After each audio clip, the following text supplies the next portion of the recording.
The House will come to order. Conference Committee reports on House files. Conference Committee report on House File number 2887, an act relating to transportation. The report is addressed to the Honorable Melissa Hortman, Speaker of the House, and the Honorable Bobby Joe Champion, President of the Senate. We, the undersigned conferees for House File number 2887, report that we've agreed upon the items in dispute and recommend as follows. The report is signed by 4 of the 5 members on the part of the House and 4 of the 5 members on the part of the Senate. Hornstein moves that the report of the Conference Committee on House File number 2887 be adopted and that the bill be repassed as amended by the Conference Committee.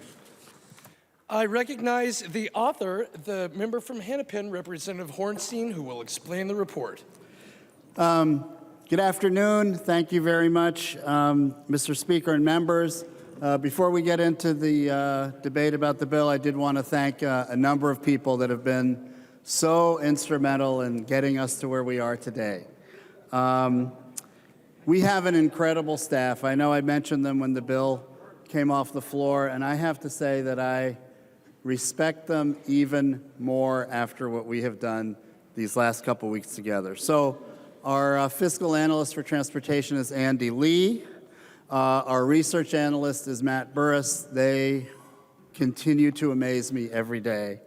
We have an incredible committee administrator who many of you on both sides of the aisle have gotten to know, Enid Swaggart, our committee legislative assistant, Kevin Petrie. Jennifer Nelson is a first-rate researcher for our caucus. And of course, I've always appreciated the work of Joe Marble, my friend, and he has always been there for us as well in the transportation community. Thank you, Joe. We had great members on our conference committee. This was a bipartisan. We had both parties represented on our conference committee. I want to really thank Chair Cagle. Of course, Representative Cagle is the chair of the Sustainable Infrastructure Committee. I joked with her that she has probably more big provisions in this bill than anyone else. So if we want to get a big job done, you can count on Chair Cagle. Our Vice Chair, Brad Tabke, did incredible work from the beginning to the end this year. Jeff Brand was a very active member of our conference committee. And a special thank you to Representative Petersburg. We have developed a very, very nice friendship over many, many years. And he was an active and involved and engaged member of our committee. You may have seen me huddling with him almost every day here over the last couple of weeks. He introduced amendments and was very engaged in discussion, really helped us on a couple of important issues related to deputy registrars, the Corridors of Commerce program. So thank you, Representative Petersburg, for your friendship and your involvement. So members, we are at a very critical juncture in Minnesota when it comes to infrastructure investments. This bill makes historic, generational investments in our road, bridge, and transit infrastructure and our systems. You know, your constituents know, driving around right now is particularly hazardous. Who in our district doesn't have potholes or broken roads, structurally deficient bridges? We are so far behind in fixing our roads, bridges, and transit systems. So today, we have an opportunity to change that. Decades and decades of neglect. We go big, we go bold, we make this generational investment today. And so I want to just start by talking about some of the history that we're making today, some of the firsts in this bill that we have been waiting, again, decades and decades to achieve, as we have kicked the can down the proverbial road and not stepped up to make these investments. For the first time, members, we have ongoing, dedicated, sustainable line item for small cities under 5,000. Why is that so important? Almost every other city, county, state road gets this dedicated long-term funding. But small cities have been left out. We do it now, finally. And we've had members on both sides of the aisle that have helped get us there. Representative Brand on our side of the aisle, who will talk a little bit more about that, has introduced legislation. Representative Olson, his freshman year, started with a bill on small cities and has helped to see that through. Representative Petersburg's involved with that. Representative Robbins, even from the metro area, has been involved in that. And a number of others, again, have paid attention to this issue. I'm so happy that we finally get this done today. We have a safety problem in our roads and bridges and transit systems. Safety is paramount here. We spend money and resources on a rural highway safety program, We spend money on improving transit safety. Representative Tabke will talk about that. That's a bill that's been floating around for 4 years that we finally get done today. Members, nothing builds our economy and lifts people out of poverty more than transportation investments. I'll never forget a hearing I went to at St. Cloud where someone said, "What good is a job if you can't get there?" So we help people get to jobs. We help businesses thrive and communities grow with a strong transportation and transit system. We create jobs in this bill. 50,000 new construction jobs over the next 4 years with the level of investment that we bring to this bill. So fixing roads, bridges, and building effective and safe transit systems builds our economy and puts people to work. Transportation is the #1 source of greenhouse gas emissions. We make a serious step forward in this bill thanks to my seatmate, Representative Larry Kraft. We have nation-leading policies that link climate, land use, and transportation in this legislation.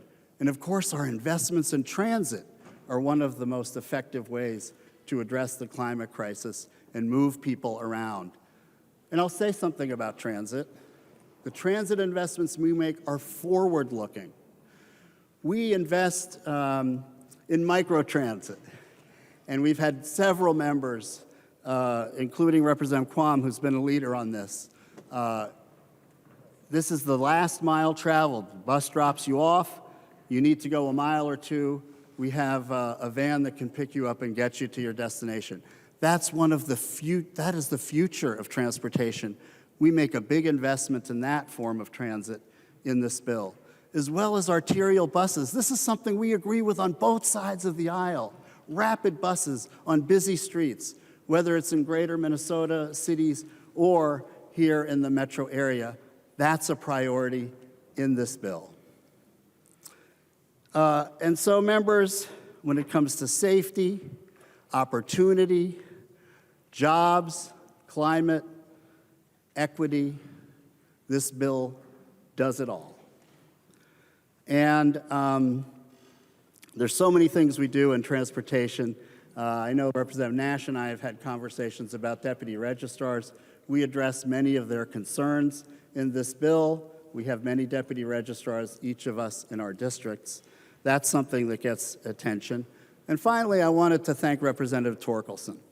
Representative Torkelson has worked for many years on the Corridors of Commerce program. And again, that says it all, doesn't it? Commerce, jobs, business. And this is a program where we need more regional balance. And so thanks to Representative Torkelson, he's had some great ideas that have never really passed into law here. We've had some issues with the Senate over the years. We get the job done, Representative Torkelson. We have regional balance in the metro area. We have a specific area for those collar counties that are really in need of transportation investments. Hennepin and Ramsey, and then all of the rest of the state are encompassed in Representative Torkelson's ideas and vision. And so with that, Mr. Speaker, I know we're going to have lots more conversation. We raise revenue in this bill. I know that many of you are interested in talking about that, and I want to talk about it too. We have the delivery fee, what we call the road maintenance fee, came back from the Senate with a lot less than we had anticipated, and so we needed to make up that money, and we found that indexing of the motor fuels fee was a good way to do that, and we'll have lots of conversation about that. That really, really helps us. That helps us bond. That helps us with the day-to-day maintenance of our road system. We also raise a 3/4 cent sales tax in the metro area for public transit. That is going to fix our transit system that is in desperate need of repair and attention. We will be able to increase ridership and give so many people, from students to senior citizens to people with disabilities, an important transportation choice. So I wanted to include some of our members of the conference committee in terms of opening comments. And the first is Chair Cagle, who has championed and worked harder than anyone else in this chamber, probably harder than anyone else in the entire legislature, in ways that we can access that historic investment that was made at the federal level in the Infrastructure Investment and Jobs Act that was passed in November of 2021. How is Minnesota going to take advantage of all of those new federal resources? She has championed that. She's going to talk about that, talk about some of our revenue raisers and other great things in this bill. So, Mr. Speaker, we'll hear from Chair Cagle next. I recognize the member from Anoka, Representative Cagle. Thank you, Mr. Speaker and members. I think the one thing that I want to do is kind of ground us in transportation. I think all of us can agree that us transportation nerds are a special kind of people. And one of the things that why I think transportation is so important is because it touches every part of our lives every day.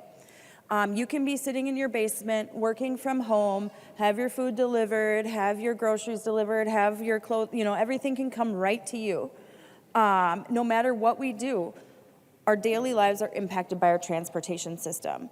And so that's why this issue is so important to me. It really is about people. And I'm really excited that we were able to get $216 million in local match that goes straight out to local governments and organizations that receive IIJA funding.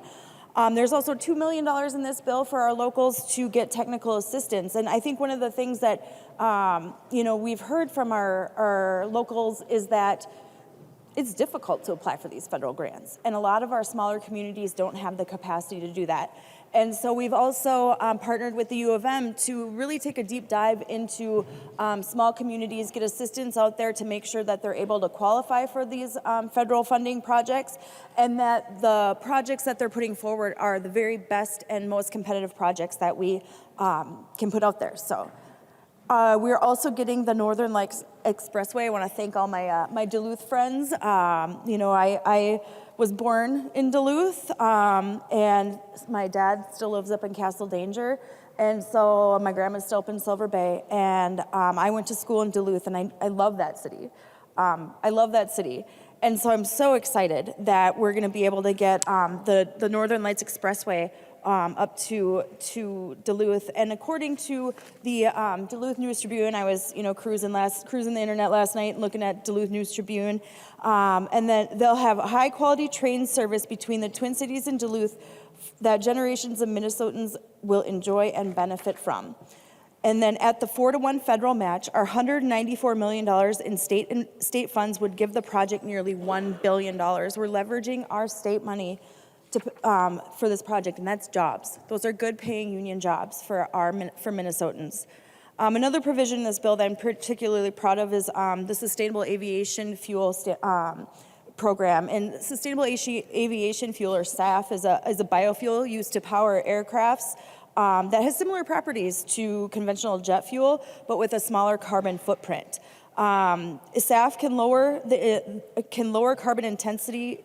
SAF's lower carbon intensity makes it an important solution for reducing aviation greenhouse gases, which make up 9 to 12% of U.S. transportation greenhouse gases.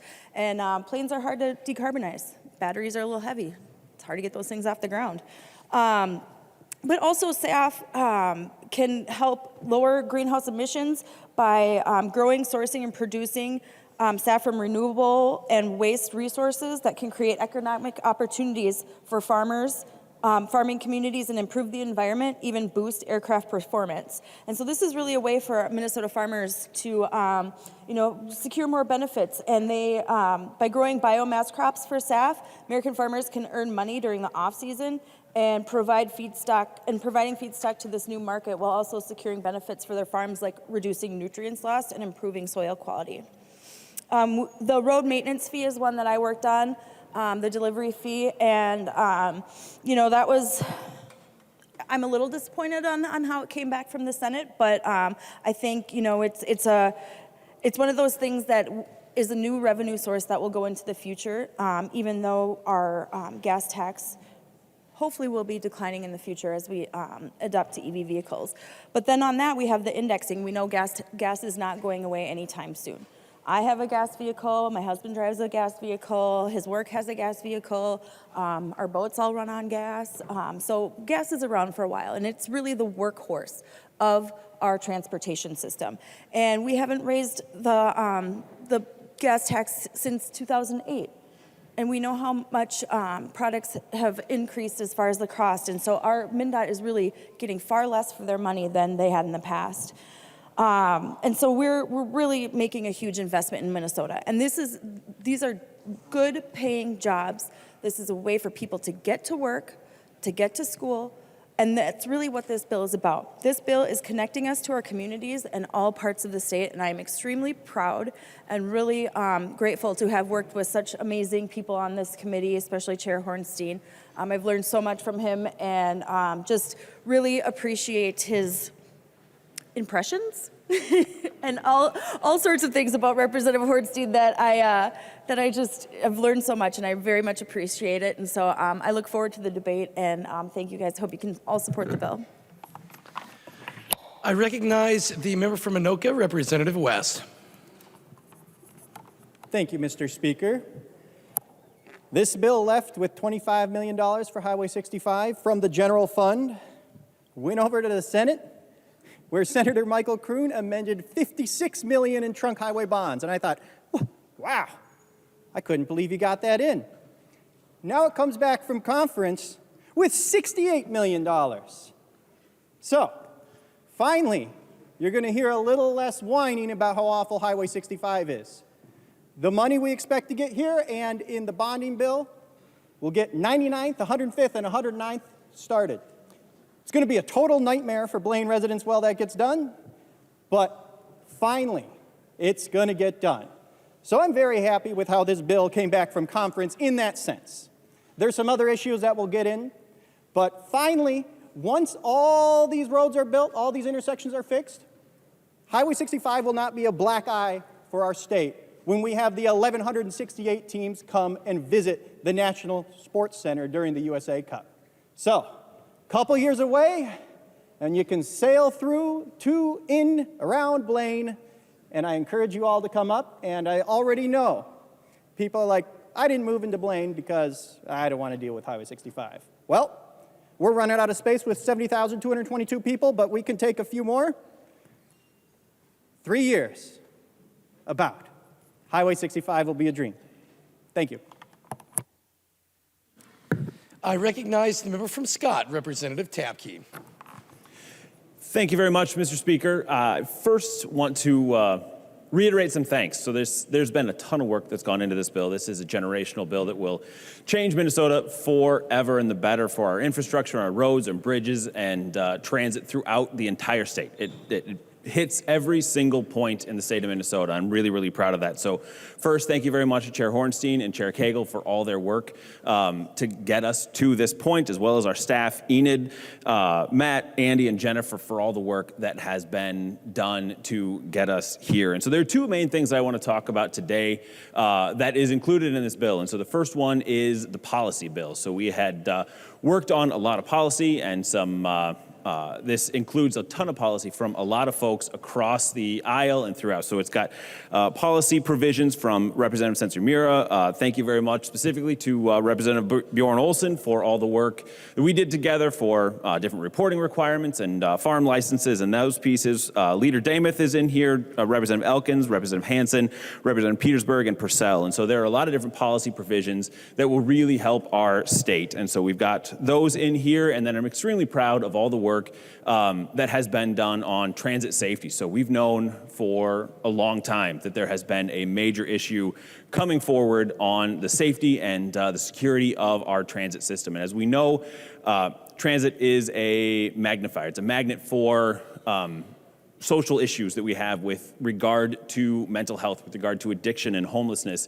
And we know that our transit system is a magnet for those. And so that it shines a spotlight on what is happening in our society. And so we need to make sure that we are working really hard to help identify what is going on our transit system, to make sure that we are putting as much effort as we possibly can into helping those people who need help, because they show up on our transit system because it's during the winter especially, it's a safe, warm place for people to be, and we need to make sure that we are doing that work. So working together with a significant number of advocates, and so thank you very much to everyone who worked together to get this TRIP program put together. We have a two-phase program that we are working on and that this bill funds. And so the first part is an intervention. And so we are working with NAMI and with the counties and with other folks to make sure that we have an intensive presence for a period of 3 months to get people who need help the help that they need. And so we are making sure to do that so that we aren't just throwing people out onto the streets, that we're actually helping and making sure that we are targeting and getting at the folks who need help. And so that is the first part of it. It's an intensive phase. And then the second part is ongoing, to make sure we never end up in this place again. We had this bill 4 years ago. It was blocked for a variety of reasons, but right now it has been great to have Representative Petersburg working with me on it and with everybody else in this chamber helping move forward. And so we will have what is called a TRIP program, and so it is a way that we have more bodies and more eyeballs on the trains and on throughout the entire transit system, so that people know what the code of conduct is, so that we are referring to the code of conduct and making sure that people are there doing the things that they should be doing. We have folks who will be able to enforce fares, so that we have people riding the train who have paid and those kinds of things. And so it's a really great collaborative program that will help a lot of folks who need help and make our transit system significantly safer than it is today and continue down that path. So thank you to everyone who has worked on that together. And so I look forward to the discussion today. Thank you, Mr. Speaker. I recognize the member from Nicollet, Representative Brand. Thank you very much, Mr. Speaker. Members, today I stand in delight to talk about the transportation bill. Representative Cagle mentioned being a transportation wonk or nerd. I don't think of myself that way. I think of myself as getting my fair share for my district, and I believe that this bill does it. I believe that this bill gives all of us a fair share of transportation and solves the transportation issues that we have across our state. I think that, first of all, I wanted to talk about the transportation fuel standard. I introduced legislation this year with Senator Dibble to talk about our carbon fuel standards, the carbon emissions that we emit when we drive down the road. And I wanted to do so in a very thoughtful way and have a very thoughtful conversation, folks, about how we address fuels in our state going forward, and how we can actually use our farmers, our farm labor that we have across our state, to also address our transportation fuel standards across our state. Bottom line is, we don't have any oil fields in this state, and so we have to rely on somebody else for the fuel that we drive our vehicles down the road with. Eventually, we will get to a point where we're fully electric vehicles on the roads, but that, I think, and maybe others disagree with me, will take a while for that to happen. In that span of time, we could be setting forth policy, if albeit temporary 50 years, whatever the case may be, where we are addressing our fuel standards in the state of Minnesota, and hopefully we can address this across our country as well, in a way that we're not pulling out the rug out from anybody, that we're allowing our farmers to continue to make some money in the process, but also those folks that are making investments in vehicles that have those types of fuels that we have now, continue to use that investment, but also reduce the carbon load in the atmosphere. So I'm really fortunate that we have some money that we were able to bring to the table, a conversation with our Senate partners, back to the table, a $250,000 study with the governor's office to put together with our stakeholder groups across the state. So that way, next year, when we come back to this legislature, we actually have some thoughtful policy that we can actually address and pass in the legislature. Our Chair Hornstein talked about how we had a safety problem. Yes, we do have a safety problem across our state. I'll tell you why. I'll tell you that in my district alone, we have this road called Highway 14. And a lot of people have perished on that highway, that 2-lane highway that should be a 4-lane highway. And finally, we're addressing that 4-lane highway. We got the money in the 2020 legislature. We actually had to amend session law from 2012 to do it, but we were able to do so to get some federal money to match with our state money. So that way we have Highway 14 is halfway done. But I will tell you, nothing breaks your heart more than as a representative of this legislature in this state to have to go to a funeral for a constituent who perished on a highway. And I will tell you of one story, a gentleman who he lived in North Mankato. He went to Nicollet to visit his mom, gave his mom a hug, and said, I'll see you soon. I'm going out. I've got a job opportunity out west. I'm going to go out there. That's where his grandmother lived, and that's where he was going to stay to get that job opportunity. 5 miles down the road, he crashed head-on collision with a semi-truck and perished.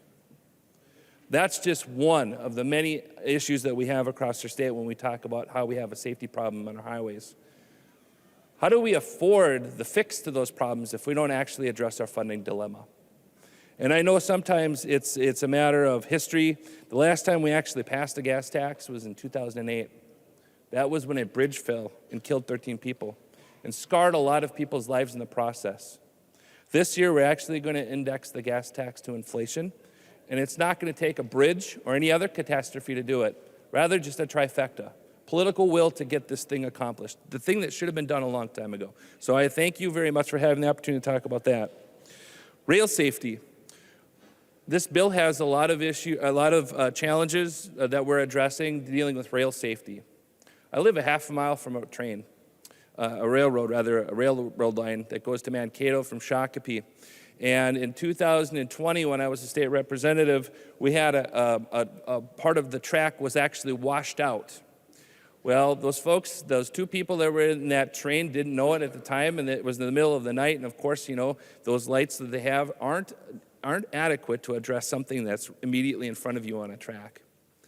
And I will tell you that that train derailed, and both of the folks that were in that train were injured. One was more injured than the other and was able to go successfully get help. And I will tell you that this issue right here is that we have to have more track safety, and we're addressing this by having more track inspectors. We're addressing this by having a mandate in statute saying that there has to be 2 people in the train. And I think that that's really important. I addressed the Brotherhood of Locomotive Engineers and Trainmen a couple of weeks ago at their annual conference, and I asked the people in the audience, how many of you have been involved in an accident while operating a train? And everybody in that entire room rose their hand. I followed that question up by saying, how many of you have been involved in multiple accidents in your career? And more than half of the people in that room raised their hands. And it's really important to note that those folks can't carry cell phones. They don't have a way to have conversations with people outside other than a radio. But when the train's tipped over and on fire or whatever the case may be, well, folks, they're not just going to go and talk to their radio operator. They're going to get out of the train, and they're going to go find help. And we've had a rash of train derailments in this state, but also a rash of train derailments across this country. And I'll tell you that we have to be serious when we talk about rail safety. This bill addresses that. It contained within this bill is a bill that we actually passed off the House floor, but weren't able to get out of the Senate floor, and that's dealing with school transportation. Remember those school vans, school SUVs, and school vehicles? And if they're older than 12 years, we have to get rid of those things, even though they might have low mileage, because we're the only state in the country, we're the outlier here, that says that they have to get rid of these decent vehicles. Well, they have to be inspected by the State Patrol annually anyway, but we're eliminating that. We're going to repeal that, so that way schools have the opportunity to save a little bit of money. That's going to impact all of the people across this entire legislature. Small cities money. This is the first time we're actually going to enact money going to small cities, and I will tell you that small cities do not receive 1 penny of the gas tax. They have to rely on their taxpayers or us to pay one-time dollars to those small cities in order for them to do their road improvements. And for those small cities, that is a big expense. We're actually going to invest in our small cities, but also our townships. Folks, I represent a community where farmers grow their wares on the fields, put them into hopper cars and send them to market. And I will tell you that those township roads are the first mile of delivery of those goods to market is on a township road. This year, we're putting some money into the base in order for townships to also have some of that money to address their roads. Northern Lights Express. Let me tell you how happy I am to see the Northern Lights Express be included in this bill, and I'll tell you why. This is an opportunity for us to have a train to go from the Twin Cities to the Zenith City of Duluth, and that is an amenity. Now, when we have enough amenities that people from other states go, oh, that's kind of neat and interesting, you can actually ride a train to the North Shore. Well, that's pretty cool, and this will create an opportunity for our state, I guarantee you. But also, this gets a project out of the way. So now we can have conversations about rail lines to Rochester, rail lines to Mankato, rail lines across our state. And I will tell you, this is not something new under the sun. 100 years ago, we had rail lines that went to all the major cities across our entire state. That was an amenity. People from St. Paul actually took a train down to Minneopa State Park, stayed the weekend, spent money and took in lodging and had the opportunity to get out of the city and enjoy the Mankato area, and then hop on that train on Sunday and come back to the Twin Cities. But also that allowed people to take those trains to and from these major cities as well, and that was an amenity. And I think that we're missing an opportunity here across our state when we're not investing in our rail service, our passenger rail service. I'm glad to see this in the bill. The aviation fuel standard is really important because this gives farmers a new opportunity to make money on a secondary crop, a cover crop. Cover crops are good for soil anyway, but let me tell you, if they can make some money in the process, wonderful. And if we can reduce the carbon load in our atmosphere, and every plane that leaves Minneapolis Airport is flying fuel that farmers in our state grow, that's even better for our farmers across our state. That's even better for us. And lastly, I will say that, a lot of talk in this body, in this chamber, has been about transformational, and I appreciate that. But we could also use the words interchangeably with metamorphic, cathartic, and life-changing. And I will tell you that those 3 words also are synonyms for transformational, and they also represent this bill. Thank you very much. Please vote green. Further discussion on the motion to adopt. I recognize the member from Waseca, Representative Petersburg. Thank you, Mr. Speaker. And I think we still are on the motion to adopt, right? I think I heard a lot of third reading speeches here, but this bill really is one of those in which is important. There's a lot of passion on both sides. There's a lot of controversy on both sides of this aisle. And it's a situation where I think it's worthy.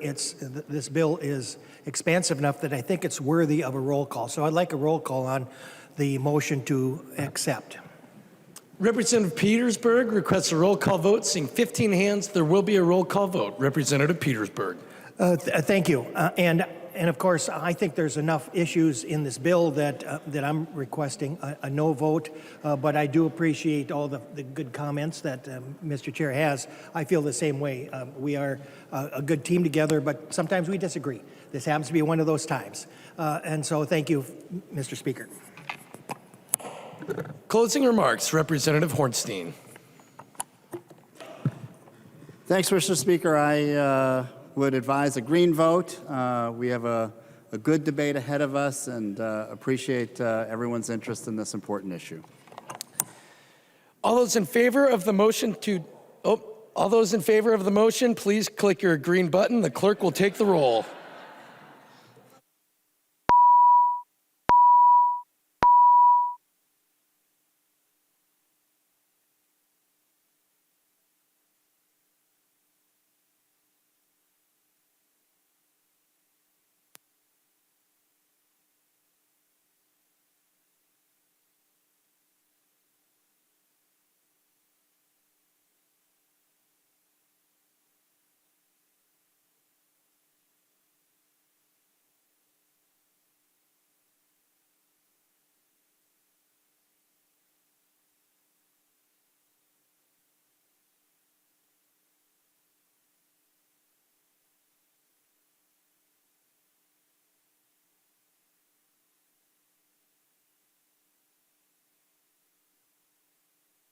The clerk will close the roll.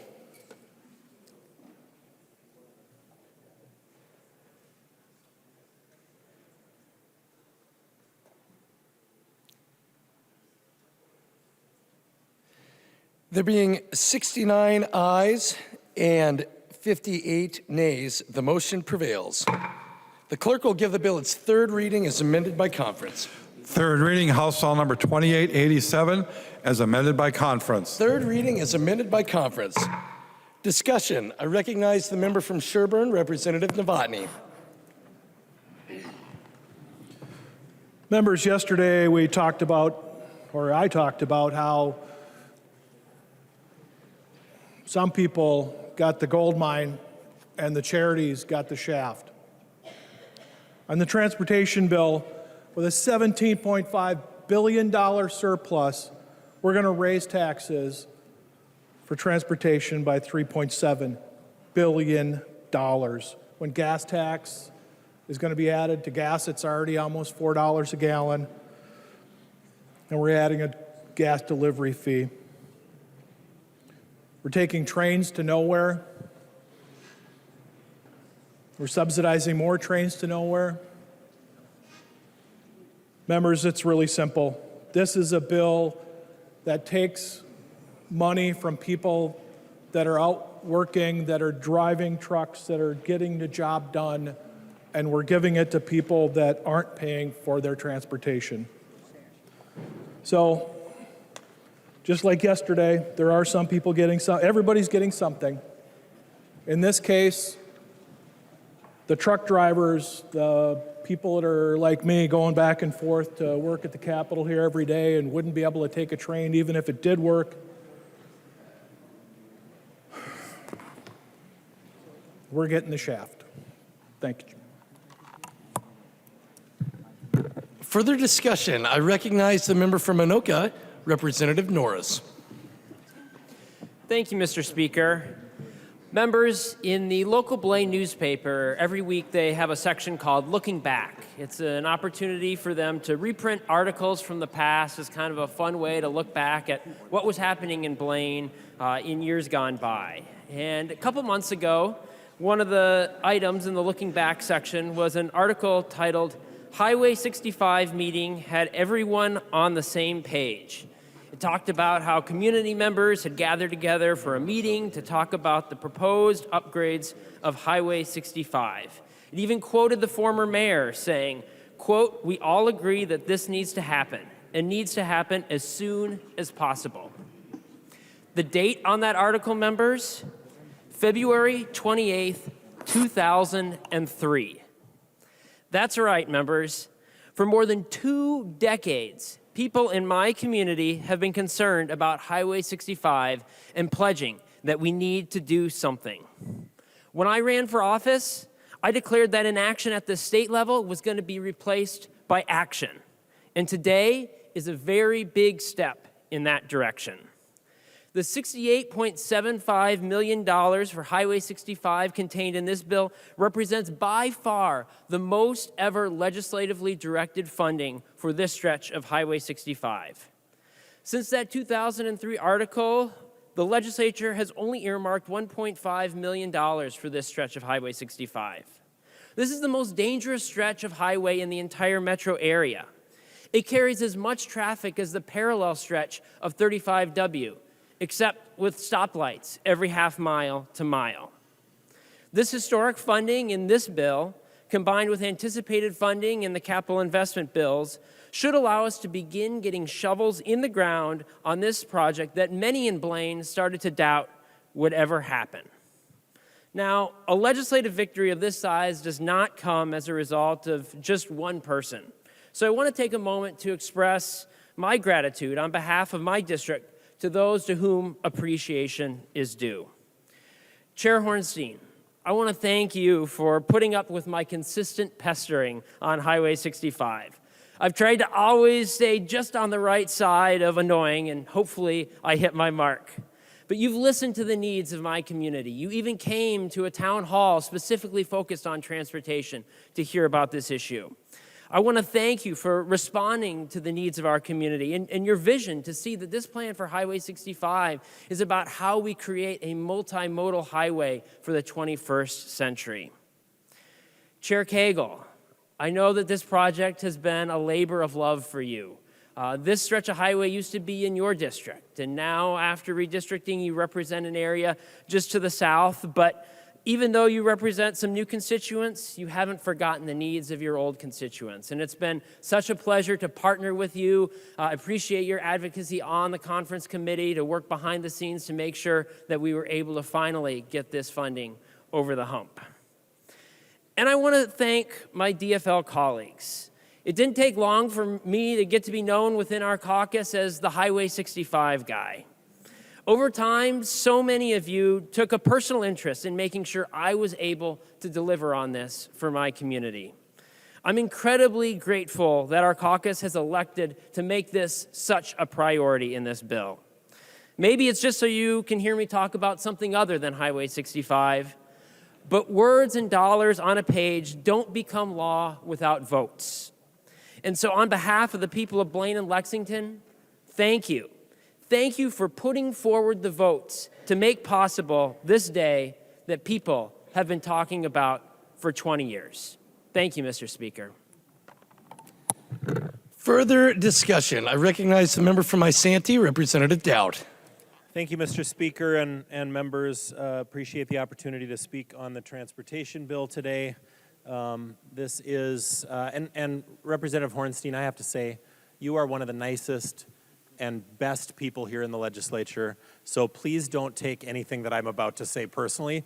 I love you. I think you're wonderful. Your work product, however, I think needs a little more attention.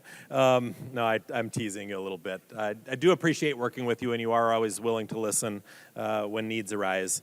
But I think this bill is just absolutely out of touch with where we are in this state at this time and in this budget.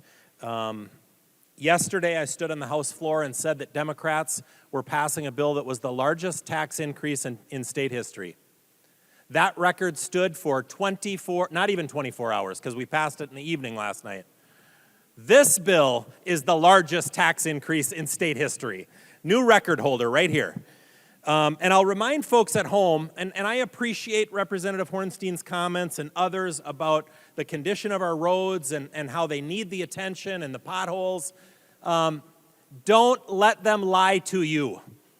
We are collecting enough money right now to fix our roads and bridges, without question. We have a $17.5 billion surplus right now. But if we would focus that money on our priority, not just the surplus, but the money that we're actually currently spending. If we'd focus that on our priorities, we could fix these roads. But instead, we're wasting it on all of these trains and crap that don't work. They're way too expensive, and we do not need. And this bill doubles down. So do not let a pothole on the road be the excuse that Democrats can try to convince you that they need more of your money. They do not need more of your money. And this bill is absolutely shameful. This bill is a $3.7 billion tax increase. That's on top of the $17.5 billion surplus we already have in the general fund. This bill is more than a 30% increase in license fee tabs, or license tab fees. So when you buy a vehicle, whether it be new or used, for the life of that vehicle, you will be paying at least 30% more to register that vehicle in this state. In the metro area, you will pay a 3/4% sales tax increase on everything you purchase in the metro area. 0.75% increase, 83% of that money is going to go to transit. A 50-cent delivery tax on everything that you have delivered to your home. 50 cents, the highest in the country, and I think it's twice as high as the next closest state. Delivery tax. This one's the one that's going to bankrupt me. But it's also, just so out of touch with where we're at right now. And not to mention the gas tax. And I know there's a number of members in this chamber over the course of their tenure here who have voted for big tax increases in our gas tax in the past. And there are some who have voted to index it to inflation. And then right before the election, they introduced a bill and did a press conference calling for a gas tax holiday so they could tell their constituents that they were going to reduce gas taxes in the state of Minnesota. But now we get to see that that was all just for the cameras. That was just to fool the voters. Because now we're actually increasing the gas tax and indexing it to inflation, so it'll just be on an automatic increase in perpetuity. So all those members who said they were going to vote to reduce the gas tax lied to you. And they did it so that you'd vote for them. And I hope you remember that the next time they're running for re-election. This sort of behavior is absolutely shameful. But it's what Minnesotans can expect of Democrats in this state. But the good news is Democrats have told us they're only going to tax the rich, right? Nope, they actually removed the taxes in these bills for the rich. Now they're only taxing everyone. These taxes are the most regressive taxes you could put in place, which means they're going to impact low-income Minnesotans more than high-income Minnesotans. So who gets left holding the bag when Democrats are in control? You do. These are literally, and I used to say that it was the gas tax and the cigarette tax were the two most regressive. Then you've thought of some things I never even could have thought of. The delivery tax. Seniors are going to get hit by this. Folks that have mobility issues, handicapped and other mobility issues that can't get out of their home, those are the people that are going to pay this tax. People who maybe don't have a car or don't live in an area where they've got transit readily available, that rely on getting things delivered to their home. Those are the people that are going to be impacted by that delivery tax. These are literally the most regressive taxes you could put in place. Is that what you want? On top of the $17.5 billion of surplus that you already have that you could spend, Democrats are raising in this bill another $3.7, but all totaled up another $9.5 billion of tax increases.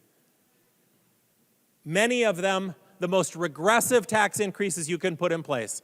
So they're going to impact low-income Minnesotans the most. How proud are you of your work now?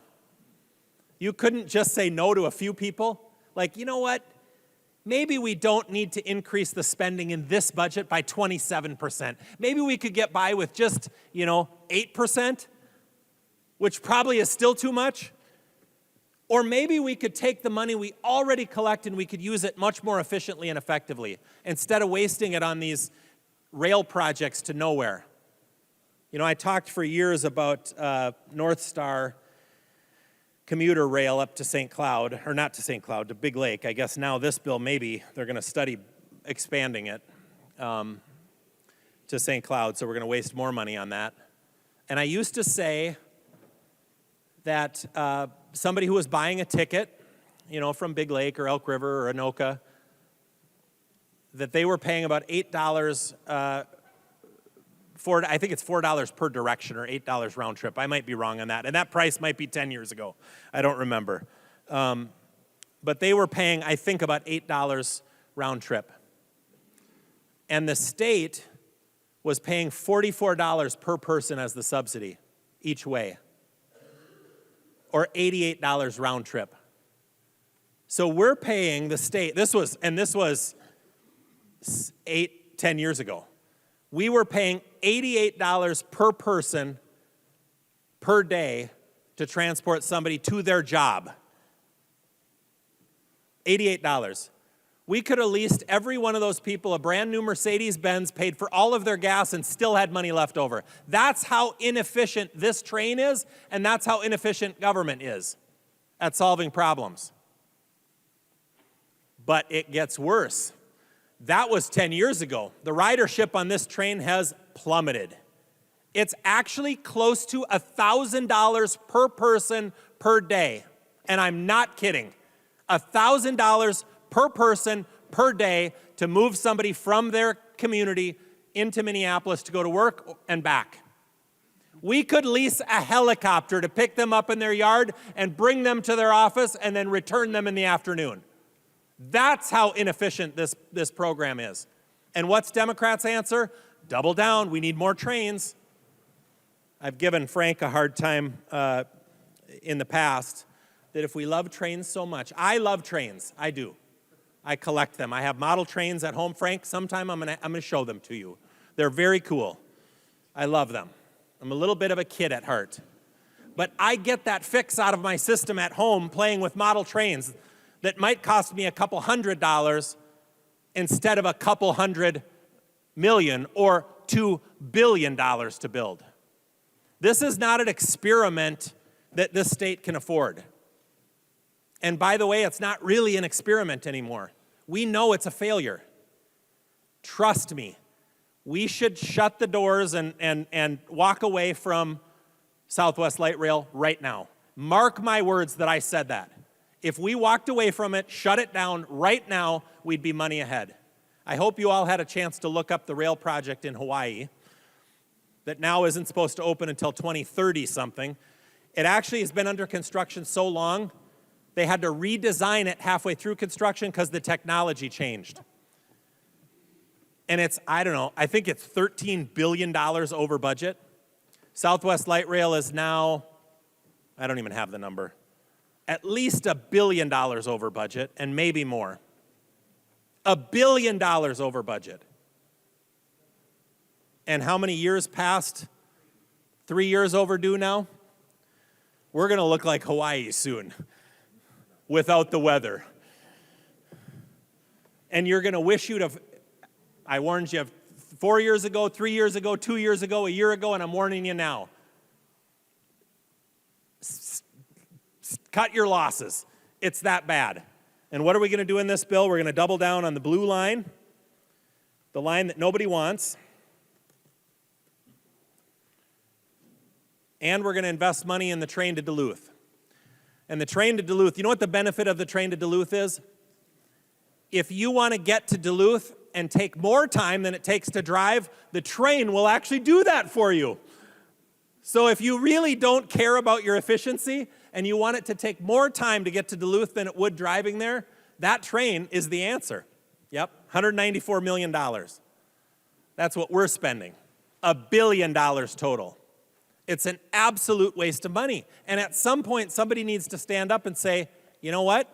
Didn't we learn our lesson from these other rail projects? And the answer to that, apparently, from Democrats is no. So, members, obviously the Democrats are drunk with power and an insatiable thirst to spend. And they are, you know, somebody's going to add this all up. Somebody's going to, I was on Twitter last night, which I don't do a lot of because it raises my blood pressure and I don't think it's good for me. But I was on Twitter last night and I happened to see a tweet by the DFL party of Minnesota that yesterday they passed the largest tax cut in history. And I think I figured out the problem. Democrats can't read a spreadsheet. Literally the largest tax increase in state history, and the DFL party is lying to Minnesotans on a tweet yesterday saying that this was the largest tax cut in state history. Are you kidding me? There's $9.5 billion of tax increases in these bills. $9.5 billion. That's 20% of our general fund budget. Now, not all these tax increases are in the general fund, and that doesn't take into account the $17.5 billion surplus that is the taxpayers' money. So what you did before the election is you said you were going to give a $2,000 check back to Minnesotans. And at the time that that was spoken, that $2,000 check back to Minnesotans would have been about half of the surplus. But the surplus at that time was $9 billion. Now it's double. And at that time, it would have only taken up about half the surplus to give a $2,000 check back. So you could give an $8,000 check with the surplus back to Minnesotans, every Minnesotan, or whatever your formula was, most Minnesotans. An $8,000 check per Minnesotans. That's the surplus. That's what we could have done with it. And voters were such a priority for Democrats that Democrats are giving them $260.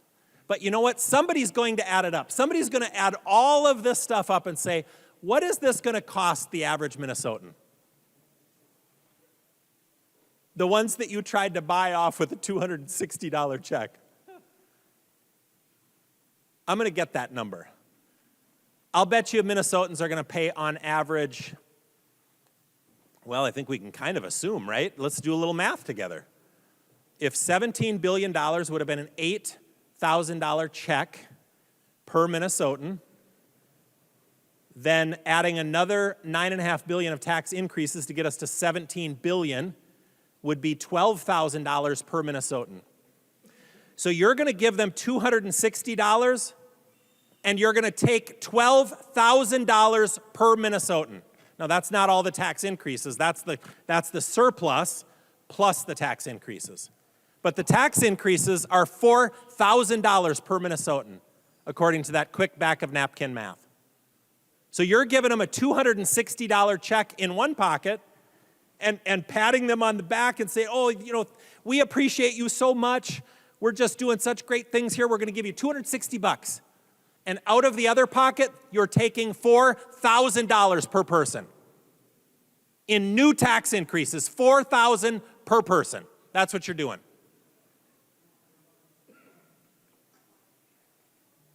And you didn't need the $4,000 because you already had $8,000 per person of surplus money.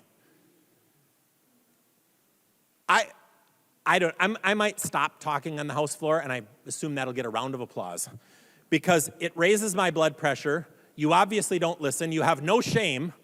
Frank, you listen. I appreciate it. I do really like you, Frank. And I hope you will. I hope you'll come up and see my trains sometime. And let's get it out of your system, too, because we don't need more real trains in the state. So, members, the bottom line here is this bill is terrible. And yes, it does fund some really great projects. I was the Speaker of the House for 4 years and a legislative leader here for 10 years in the legislature. I never once have had a bonding project in my district, never once. I never stuck a, I mean, that ought to mean something. I never once stuck a project in a bill for my district. I stuck a heck of a lot of projects in bills for Highway 65 and for Highway 10, so you're welcome for that, the members that, you know what, but that's where the need was. Because we have to look beyond our own self-interest, and we have to do what's best for the state of Minnesota. And these trains and this gluttonous spending is not what's good for Minnesota. You know, raising taxes $4,000 per Minnesotan. That's not good for Minnesotans at a time when they're reeling from the highest inflation in their lifetime. Democrats want to take another $4,000 out of every Minnesotan's pocket, but we're going to give you $260. Smile and pat you on the back and say, please vote for us next time. I don't think Minnesotans are going to be fooled by that. So when Minnesotans need help because they can't afford their everyday necessities and interest rates have more than doubled since a year ago, all because of these terrible policies, you are doubling down. And I have no idea what this is going to cause. I mean, we know what caused the inflation that's already there. I have no idea what this doubling down is going to cause in our state. But Minnesotans can't afford it. And here I am, standing up for the low-income Minnesotans who are going to be affected the most by this. These are the most regressive taxes you could put in place. More than a 30% increase in your registration fees for your vehicles. 75 cents on every dollar, or excuse me, 3/4%, let me say it that way. Thank you, Frank. 3/4% sales tax increase, and there's another quarter in another bill, I think, for housing, right? So it's a full percent in the metro area sales tax increase. 83% of this 0.75% sales tax is going to go to transit in the state of Minnesota. Transit that is a failure, that costs too much, it's inefficient, nobody rides it, it's not good, it's not a good idea. The ones we have right now are failing. And they're not failing because we don't have more, they're failing because it's not what people want. They're not flexible. It's not the future. This is 1800s technology, 1700s technology to solve a modern problem. The future is a vehicle that will pick you up at your door in the morning, drive you to work while you sit in the passenger seat and you work all day. It'll drop you off at your office if you want it to, and then it will go and give other people rides around town. And then it will come back and pick you up, and it will take you home. And then you'll put it in your garage and you'll recharge it overnight. That's the future, and that's actually like 2 or 3 years away. I actually had a chance to ride in one a week or 2 weeks ago. Fully autonomous. You call the vehicle up on the app, it came and picked me up. I got in the vehicle, there was no driver. Took me on a little drive, drove me around, brought me back. No driver in the vehicle. That's the future, not a train that's stuck on a track that we can't move, that costs way too much money. And Democrats want you to believe that they need these tax increases because there's potholes. There's potholes because we've had mismanagement of our current funds, because we're stretching our priorities too thin and we're investing in these trains that don't work. That's the problem. So I hope Minnesotans will pay attention, because this is not the sort of thing that we need in this state, and it is incredibly out of touch. And I think we're at the precipice of an economic downturn, and if we aren't, this certainly will cause it. The gluttonous tax increases in these bills are so out of touch, but I know Minnesotans are paying attention. They're not going to be fooled by a $260 rebate check when you're taking $4,000 per person out of their pocket in brand new taxes. So, members, please vote against this bill. And Frank, I appreciate you as a person and appreciate the work you do, and I hope we can work together in the future, and you can rest assured I'll be advocating that we do things a little more efficiently. But thanks, members. Please vote no. The member from St. Louis, Representative Zalesnikar. This way. Thank you, Madam Speaker. Members, I've been asked by many in northern Minnesota, what is this like, these omnibus bills? It's my first term. It's a very good question that I say. Well, the best way to describe this session, I've come to realize, is describing a well-known card game that I hope some of you played, the game of hearts. Because this session is like running the card game. And a few card players are looking around and they're realizing, can anybody stop them? Because soon enough they've realized, they're shooting the moon. That's what they're doing here. So you look at your cards when you're playing the game of hearts, and you realize, oh my gosh, those cards have been played, every one of them. And then you realize they have the king, they have the queen, and we've got a stacked hand. In Minnesota, that's what we got right now. That is exactly what we have, the game of hearts, except here we have multiple omnibus bills that are going to pass party line. This one's going to be no different. And to Representative Doubt's point, I too appreciate Representative Hornstein. He's been great to work with. And, you know, as we get to the end, I think it's important to realize when you take over leadership with a record surplus, a record for Minnesota, not for me as a first-time elected official, not for you if you've been here 10 years, a record surplus for Minnesota. When you do that as a leader, you have a responsibility. You have a responsibility, and you took a record surplus and then you added on another $9.5 billion in taxes, and this transportation bill is 3.5 of that.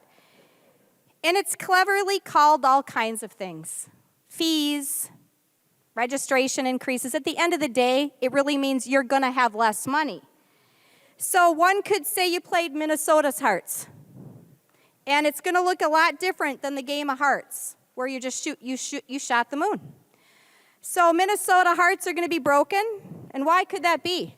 Because the reality comes down to basic common sense. If businesses don't build and they don't invest in Minnesota, the Democrats gambled that those who won't leave, many of those who could leave, won't leave this state. They're gambling on that.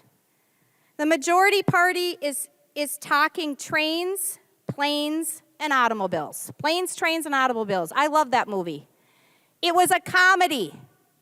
This is not a comedy. This is Minnesota's future that's on the line here. So we got a $194.7 million train going to Duluth, and more money for trains in this budget. Do we really need this? I didn't have one person when I was door knocking from Two Harbors, Hermantown, Proctor, and all the townships that surround Duluth ever asked me about the train to Duluth, except one county commissioner in St. Louis County. That's it. One county commissioner came to see me. That's the facts. I've lived there for 30 years. I've heard about this train, heard a lot of rumblings about the train, but at the end of the day, I don't think it's the priority right now. I haven't changed my mind. The majority party has forgot that all Minnesotans still care about crime. And this has been the session of the criminal, the session of soft on crime. And the Crime Watch, now that I've been living in Minneapolis area for the last 5 months, I follow it. And a lot of other people do, and in every other community. They're watching it. You can see everything. So they're not going to put their kids, their spouses, their families, their college students at risk when they can clearly see criminals aren't being prosecuted. It's not happening. Yesterday we talked about another bill, and we've had multiple bills be talked about from prosecutors in the room. But the fact of the matter is we're not penalizing crime. So if you're not safe, you're not going to ride a train. It's common sense. Minnesotans still have common sense. There's no money for police officers, peace officers, whatever we want to call them, the people that we know are going to keep us safe. We're going to have social workers and ticket checkers for trains. That's not going to give people comfort in the environment we're in right now, because that wasn't the environment decades ago, but it is today. The majority party forgot that rebate checks are going to go by fast and people will spend them fast. And then the sting of the long-term reality, because their electric bills are going to go skyrocketing like California, like Germany, who's firing up the coal plants right now, they're going to linger. And then they're going to realize when they go get their car tabs done, or they register their vehicle, or they want to order food, or they want to order anything, that there's taxes and fees that they never paid before because they're not this dumb. They are smarter than this. They're going to realize that they're going to have to get the fourth job probably now.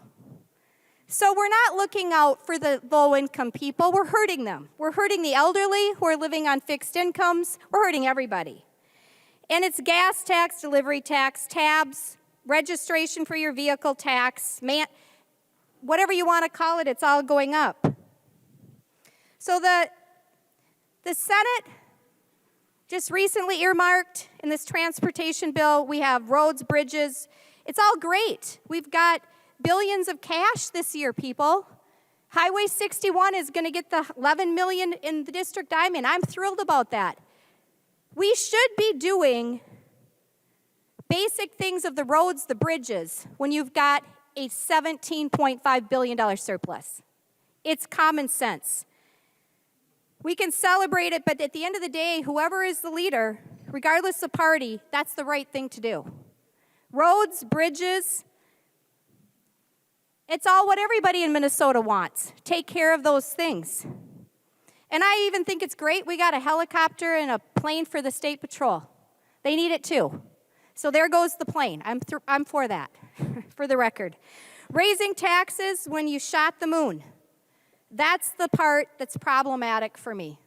That's the problem that's going to be problematic for all of Minnesota. So members, I'm going to vote no. My district's going to win. Your district's going to win. But at the end of the day, we're all going to lose when they shot the moon. We started with a $17.5 billion surplus. And guess what? A lot of people that had that, they won lotteries. We've already heard in this session what we all know, that many of them ended up bankrupt. And I'm going to hope that Minnesota doesn't follow that trajectory to end up bankrupt. I would be thrilled to be proven wrong.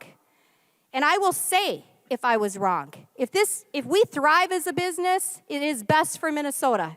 If people move into this state, like I'm being told, we're going to thrive, we're going to have money coming in buckets, I'm going to be rejoicing. And I'll say Representative Zalesnikar from Friedenberg Township misspoke, because we have a budget surplus that's now $30 billion. We just prospered.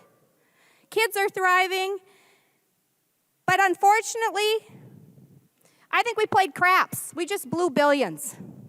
So I'm voting no. The member from Martin, Representative Olson.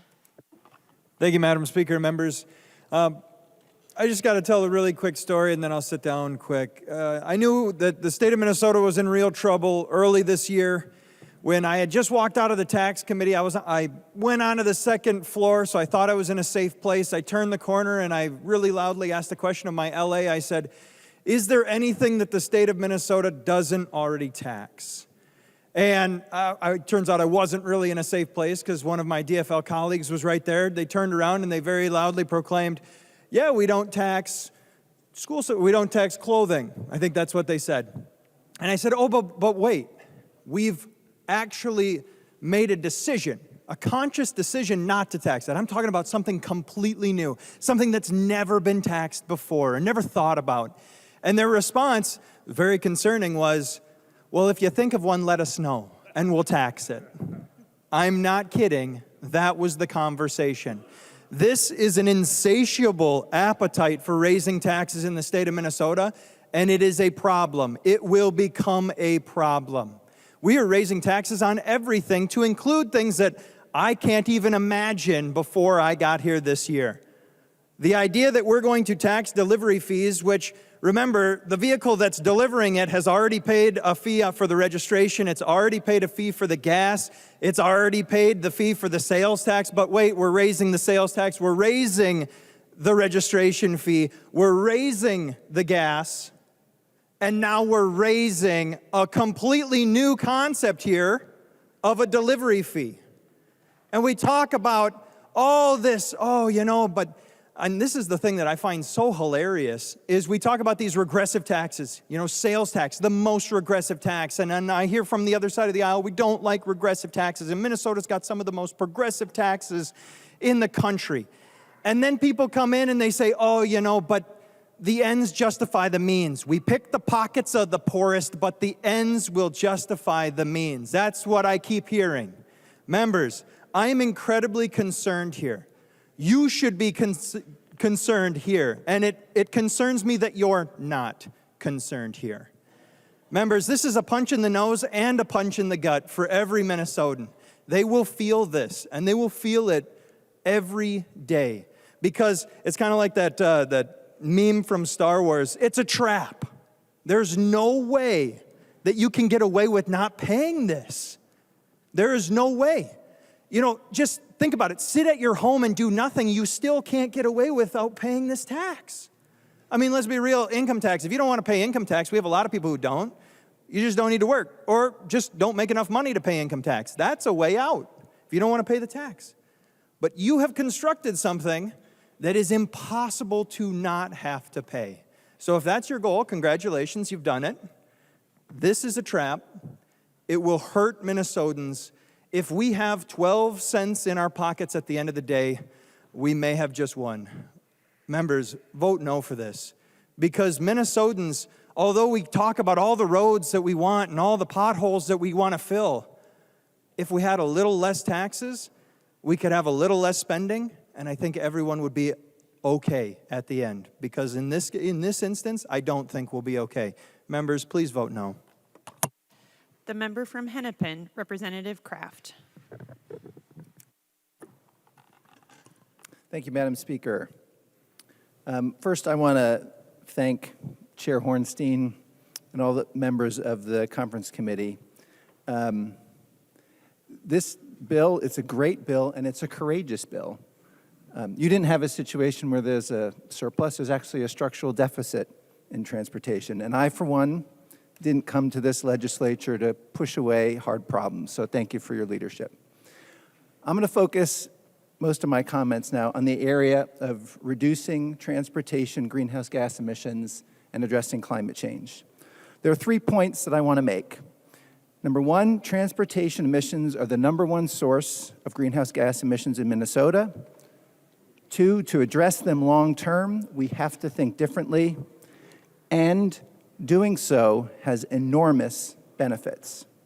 So first, transportation makes up 25% of our greenhouse gases in Minnesota, and more than 70% of that amount comes from passenger vehicles and trucks. Next, thinking differently means realizing that electrifying vehicles is necessary but not sufficient. Given how long it will take to fully electrify or decarbonize passenger vehicles, we're going to have polluting fossil fuel-based cars on our roads for decades to come. And even for electric vehicles, electricity from the grid won't be carbon-free until 2040. So we need to plan our transportation infrastructure and our communities to reduce how much we have to drive to live our lives. This bill does so in 2 key and really groundbreaking ways that I've been proud to work on. Starting in February 2025, MnDOT will have a process in place to assess capacity expansion projects on its network, and if a project is going to increase greenhouse gases or vehicle miles traveled, then offsets would need to be found, either within the project itself, within the region, or somewhere else around the state. There's a special focus on looking for offsets in historically disadvantaged communities. Additionally, MnDOT will create appropriate regional targets for greenhouse gas and VMT reduction, and then in the metro area, Met Council will incorporate these targets into regional climate action planning with a focus on land use. Then these considerations will be built into the 2050 comprehensive planning process, which all cities in the region will start working on in earnest in 2026. What's awesome about doing this, and is another example of a clean little secret of climate policy, is it has huge additional benefits. Now, we're a car-centric society. That's not going to change anytime soon. There's a lot of pain we put up with because of it. Financially, it costs on average over $10,000 per year to own a car. Air pollution from gas vehicles contributes to about 4,000 unnecessary deaths every year in Minnesota. There are close to 400 traffic fatalities every year. And do you know that you are 17 times more likely to die in a car as in a train? And by the way, it's not to mention positive impacts possible for our communities when people are out of their cars and interacting more frequently. There's a reason that road rage is a thing and sidewalk rage isn't. A few weeks ago, Rocky Mountain Institute released a study about Minnesota that quantifies the benefits from the approach embodied in these policies. Between now and 2050, if MnDOT can reach its goal of a 20% reduction in vehicle miles traveled per capita, it would directly save Minnesotans a total of $91 billion, in excess of $5 billion per year by 2050 of health, safety, and vehicle operation costs. And this doesn't even count indirect benefits involving the social cost of carbon, which could almost double that amount. Now, I want to specifically thank people that have reached out to me, challenged me with concerns about these policies. I've spoken with MnDOT, Met Council, Move Minnesota, city and county engineers, the Coalition of Greater Minnesota Cities, Metro Cities, really anyone that has wanted to weigh in on this. And those conversations have made these better policies. I also know that some of this stuff can sound like it's focused on metropolitan areas. And while it's true that metropolitan areas likely have more potential for reducing things like vehicle miles traveled, there can and must be benefits for more rural areas of our state. Offsets can include more green space. Land use can mean thinking about how we make small towns more vibrant and able to satisfy more of people's everyday needs. In closing, I'm excited about this bill for so many reasons, and the climate policy aspects to it in particular, because we are meaningfully addressing the #1 source of greenhouse gases in Minnesota. We're doing it by changing how we're doing things relative to highway expansion and land use. And doing so not only helps our fight against climate change, but it will save money, save lives, and make our communities stronger. So vote green. The member from Pope, Representative Anderson. Thanks, Madam Speaker and members. I have a couple of comments on the bill, but first of all, I'd like to express my appreciation and thanks for a provision in this bill that's near and dear to me. It's a provision that honors the memory of Pope County Deputy Sheriff Josh Owen, who was killed in the line of duty a couple of weeks back.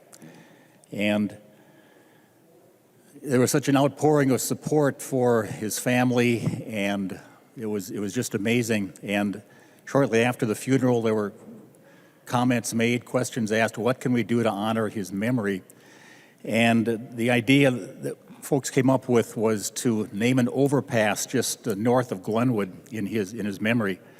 And it's fitting because the overpass, which was done with bonding dollars, by the way, was one of the main reasons it was done was to help our law enforcement, EMTs and fire people respond more quickly to calls they may have north of that area.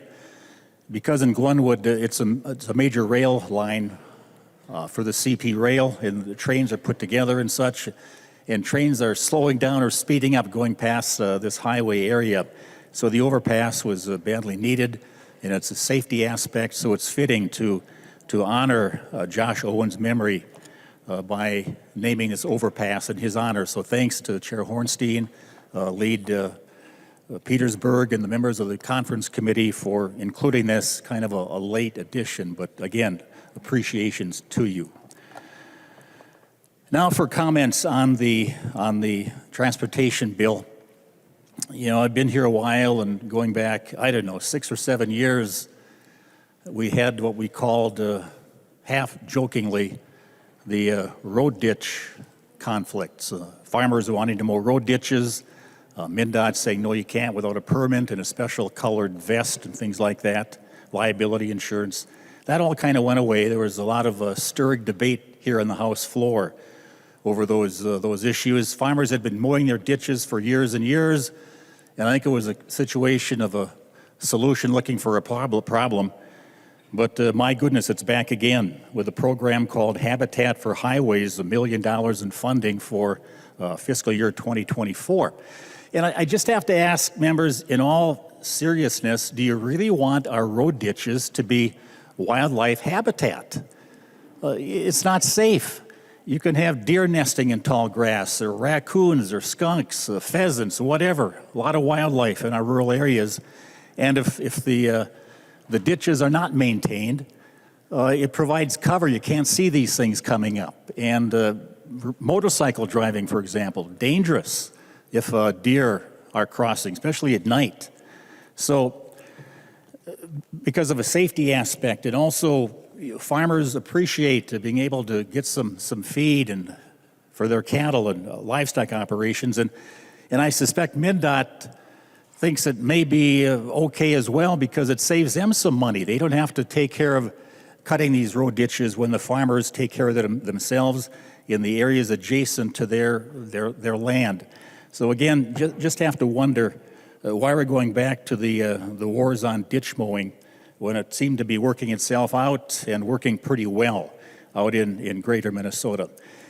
And my last comment, Madam Speaker, a provision in the bill that is going to be providing incentives to buy electric bicycles. Now, I like to ride bike as well as anybody, and the old bicycle, it's not a Schwinn, but it's an older one. It doesn't pollute anything. It's pedal power. And now we're incenting people to buy an electric bike, and that means buying a battery, recharging it, and it just seems to be kind of going against the grain here of lower carbon emissions, lower pollution, to incent people up to the tune of $1,500 to buy an electric bike. Certainly a provision that could very well have been not included in this bill. So for those reasons, Madam Speaker and members, a lot of excessive spending in light of our big budget surplus. I too recommend a red vote on this transportation bill. Thank you, Madam Speaker. The member from Hennepin, Representative Spencer Mora. Thank you, Madam Speaker. Thank you, members. Just want to say thank you to Chair Hornstein for your leadership on the committee, for working tirelessly to put together what I think is a really good bill. And I know that speaking for the constituents in my district really represents what my constituents want for the future. Just a few things that I want to highlight. 5/6 of 3/4 is what I've been hammering Chair Hornstein about this whole time. But the Metro sales tax is a historic investment in our public transportation. We have never seen this in our state, and this investment is absolutely coming at the right time. So thank you for really holding on that line. I know that is something that transit advocates were really pressing for, and you really came through on that. Sydney Jordan has an amazing provision related to a free fare pilot program. I think we are thinking a lot about how do we make our public transportation efficient, how do we make it accessible, and how do we deal with some of the equity concerns we have. I'm really excited for that pilot. I know that a potential line through my district is up for potentially being a part of that, and I think that could be huge in the way that we think about transit. We know that cities across the U.S. And across the world are investing in free transit, and I think that that's a future that we really need to think about. A small thing is the Midtown Greenway extension study. So this is a potential way to connect a bike trail in Minneapolis and St. Paul that goes through my district, something that advocates have been asking for a long time. And then finally, I wanted to just tell a quick story. I think Larry Kraft has an amazing provision here that's about a really, really big way that we can think differently about transit and how we can think differently about how transit is really contributing to some of the biggest crises that we're facing around climate. But I wanted to just tell a story about a very small provision in here that I think gets at the same equity concerns. So there's a provision in here about better training for Metro Transit bus drivers related to supporting passengers that are handicapped or disabled as they're getting specifically on and off the bus. And this came to me through one of my constituents. So I have a constituent, Joy. I think she is 85, and she really told me from the beginning when I was running, get this bill passed this session. I might not be here after this session, and I really want to see it passed. I think she wrote me upwards of maybe 10 letters when I was on the campaign trail. And then January 3rd, after we got sworn in, I got back to my office. I had 2 voicemails from her. I had 2 emails from her just to say we have to get this passed. So she was a bus rider. She has been a long-time bus rider. She's someone that doesn't have a car. She's someone that cannot use a car. So transit is her only way around. She's came to the Capitol multiple times to testify and tell her story. It takes her upwards of 2 hours to get here from South Minneapolis, from where she lives. But she was, on a snowy day getting off the bus at 38th and Chicago in Minneapolis, and the ramp did not fully go down. And so her wheelchair got stuck, it fell over, and she suffered a traumatic brain injury. And since then, she has just been on a journey to make sure that this doesn't happen to anyone else. So, there are folks out there, I hear a lot of talk, I think specifically from the other side, about this idea that we kind of just need to abandon public transportation. And, I hope that stories like Joy, stories that we heard in committee show us, there are folks that can't drive a car because they can't afford it or they are not able to. And so we can't just abandon those folks. We need to be investing in the system. It is the right thing to do, both on a really individual, personal level, but also because of the choices that we're going to need to make with climate moving forward. So this is a future-looking bill. I think we can all feel really good about voting green today. And if for nothing else, vote green for Joy. Thank you. I recognize the member from Carver, Representative Nash. Thanks, Mr. Speaker. I didn't know I was that close to the list. Well, if you subscribe to the Father Flanagan rule of bills, not every bill is all bad. This has some things in it that I think are quite good. And Chair Hornstein, I want to first appreciate the collaboration that we had on making sure that the Met Council does never repeats what they did in the Southwest Light Rail debacle. And I don't think you mentioned it during your intro, but I think that it's going to be well received, not just by people here in the legislature, but by people around the state. You know, you've received probably more emails than I have on just what a dumpster fire that whole thing has been, and the OLA report confirms that. And I will again reference, you and I sat, I think it was in the Senate, I remember that because there was a wig powdering station over on the side, that we sat in that meeting and we heard that there was going to be that pile driving project, and both of us looked at each other at the same time, like, oh, that doesn't sound like it's a good thing. Turns out we were right. And I'm glad that we are going to be doing some investigation and planning on how to never let that happen again, and really look at ways to genuinely overhaul how the Met Council operates. So I am grateful for that.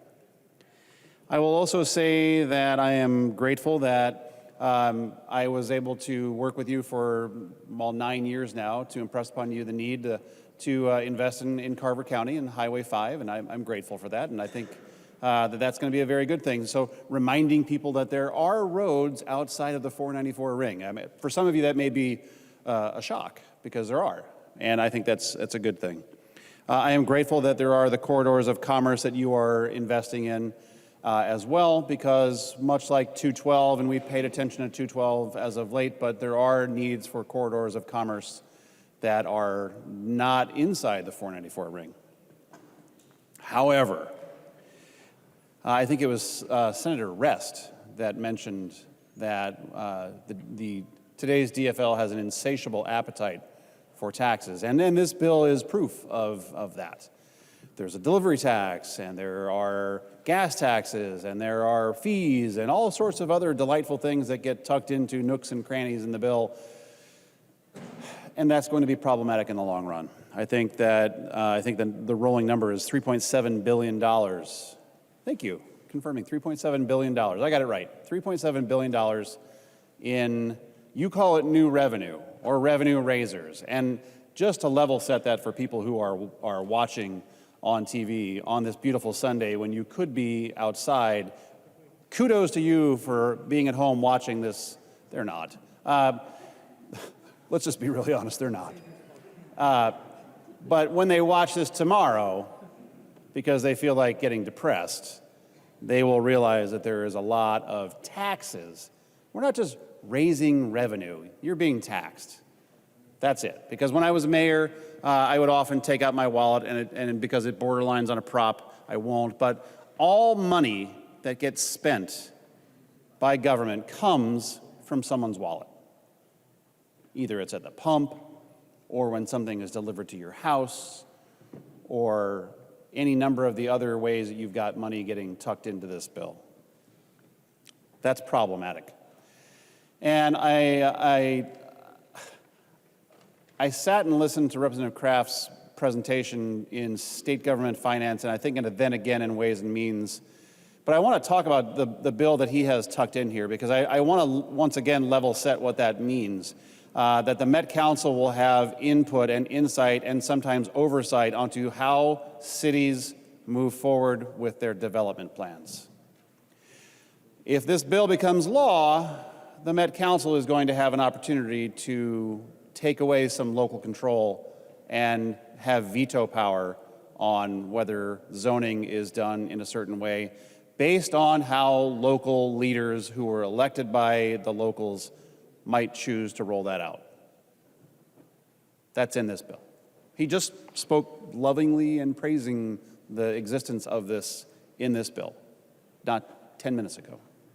That's a problem. And I will conclude with the commentary that I had from earlier in the week on this notion of Minnesota exceptionalism. Minnesota exceptionalism now can count among its things a 50-cent delivery tax for stuff delivered to your house. Now, I have a lot of kids, and when they're all home, we get things delivered to the house a lot.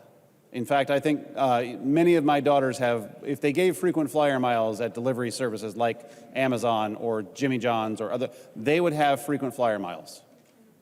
This is going to have an impact on people. I think one of our members talked about how impactful this will be on them, and that these are high on the regressivity meter. I think I might carry a bill to have the regressivity meter added into the Legislative Budget Office. We'll have a little chart on the top of every fiscal note on the regressivity model. This one's way in the hot red part of that spectrum. You know, when we came down here in January, I wasn't sure how bad it would be. You have the trifecta, you have a budget surplus. I thought, well, they'll probably just work within the confines of the budget surplus. Well, we're a day away from adjourning, and obviously that's not the case. And I just think that that's alarming at best, that we not only have seen the expenditure of the $18+ billion surplus, but now we are raising 9.5 yesterday, and now you're raising 3.7 here. And I just think that that's crazy, Chair Hornstein. And you and I have a very cordial working relationship, and I do appreciate that you always take my meetings, and you know, we will chat on the floor, and that you've come out to my district, you've recognized the need for investment in Highway 5 and Highway 7 and Highway 212. But when gas is now $4 a gallon, you know, I was driving home the other day from here, and I sometimes don't always pay attention to the gas gauge, as many of us do. Well, you don't. You don't have to pay attention to the gas gauge. But I got alarmed as I was getting close to being empty. I found a gas station off of Highway 212, and I rolled up to the pump, and gas is over $4 a gallon, and it's about to get even more expensive. Again, we'll peg out the regressivity meter on this gas tax. So while there are things that I am grateful exist in this bill, I urge members to vote no, as I will. Thank you. Further discussion. I recognize the member from Morrison, Representative Schultz. Thank you, Mr. Speaker and members. This bill is really about misplaced priorities. Not necessarily all of the contents of this bill, but the misplaced priorities of this session. And this weekend being an especially devastating week for the residents of Minnesota, for taxpayers, and for people who want to enjoy the great outdoors. This has been a very devastating session, and it's all about where our priorities are at. And you know, frankly, campaigning across rural central Minnesota this last year, I heard a lot about people saying, well, with this massive surplus, why not just, you know, if you can't get the Democratic Party to agree to lower taxes, why don't you just stuff all that money into infrastructure? Why don't you just put it into our roads and bridges across the state, help people get around? We were dealing with a lot of potholes, and we have a lot of needs, local community needs, statewide, interstates, and otherwise. Why don't we just use that money one time? Can we just get the Democratic Party, can we just get them on board to spend this money on roads and bridges? Well, I'm sorry to the people of Minnesota, the answer is no. The answer is no. With a nearly $20 billion budget surplus, this legislature could not find that money for transportation. And instead, Minnesotans were sorry. Despite the fact that Democrats claim that they lowered taxes yesterday for a middle-class family in my district, and I have examples, simply increasing the gas tax, the way that we're doing in this bill, will result in double the rebate. It will result in double the rebate check that you were planning to send to that middle-class family in my district. Very specifically, there's a resident of Piers who happens to be a teacher with the Mille Lacs Band of Ojibwe and travels from Piers. They're a native member themselves. They travel from Piers to Onamia to teach the kids there. That teacher who lives in Piers travels a round trip 60 miles every day. Calculating out the time that they spend in the classroom every year and not accounting for any amount of travel that they take during the summer, it will cost them $500 more every year simply from the gas tax increase. If you're a nurse living in Swanville, traveling to the nearest hospital, whether in Long Prairie or Little Falls, and you work a full-time schedule, it will be an additional $500 every year just for this gas tax increase.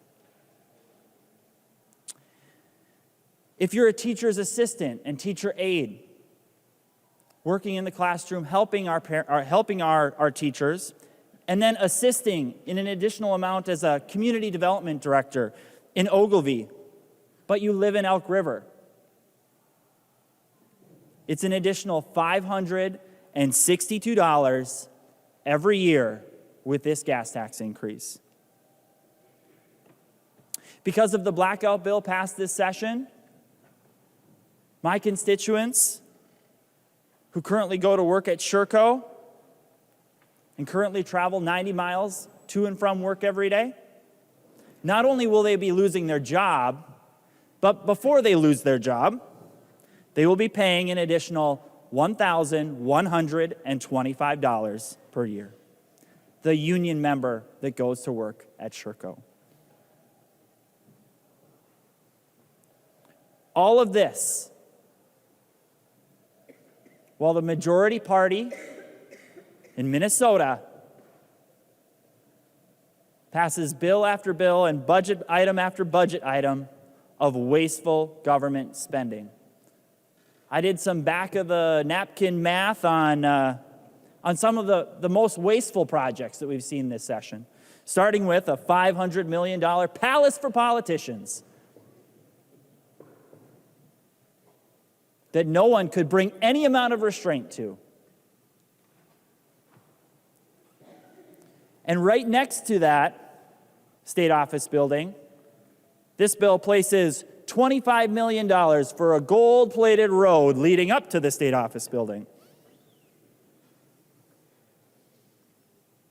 Then, because of actions that this legislature is taking with this bill, a $1 billion train to Duluth. That Warren Buffett could deliver himself. So who's the benefit there? Warren Buffett or the Minnesotans paying the price of $500 additional every single year just in gas taxes? Or how about the over $1 billion given this year to nonprofits across this state?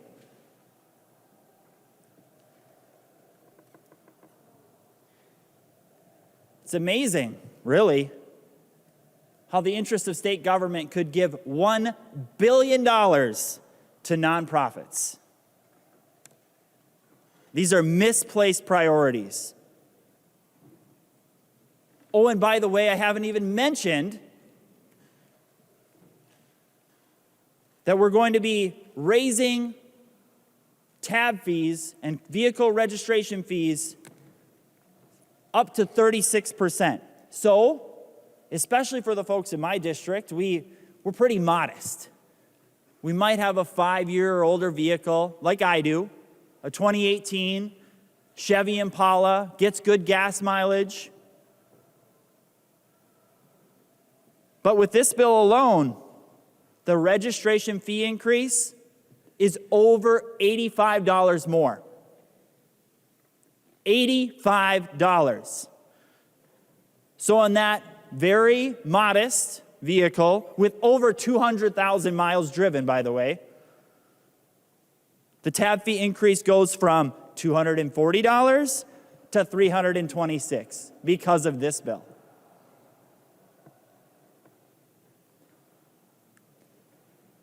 So when the Democratic majority campaigns upon delivering the largest tax cut in state history, ask them,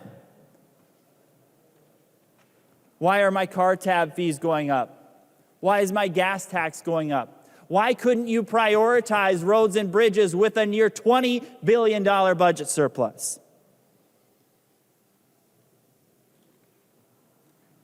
And for the people of Minnesota who think that this investment is somehow really prioritizing roads and bridges, Let's talk about the fact that our state government budget in this one budget cycle is increasing by over 40%. Over 40% in one biennium, and this transportation budget, with nearly $4 billion of tax increases, only increases the transportation budget by 27%. Huh. Maybe we should have stopped some of that funding of radical nonprofits that go to work trying to stop jobs in Minnesota. That should have been our priority. But at the end of the day, this is one expensive budget for the people of Minnesota. The largest tax increase in state history, impacting the lives of every single Minnesotan. When we had the money to provide for this core constitutional responsibility of our state, with a near $20 billion budget surplus, the priority wasn't infrastructure. But raising taxes, raising the cost of living for middle-class Minnesotans at a time of record inflation. Not to mention the automatic inflator on gas taxes coming into play based upon the highest point for gas taxes every year in August. Not December, not January or February, but based upon the time when the prices are the highest in the middle of summer. That gas tax is going to go up. So for the nurses and the teachers and the construction men and women who live in my district, I'm voting no, because I don't want to see their family budget crushed under the weight of a 40% increase in state spending.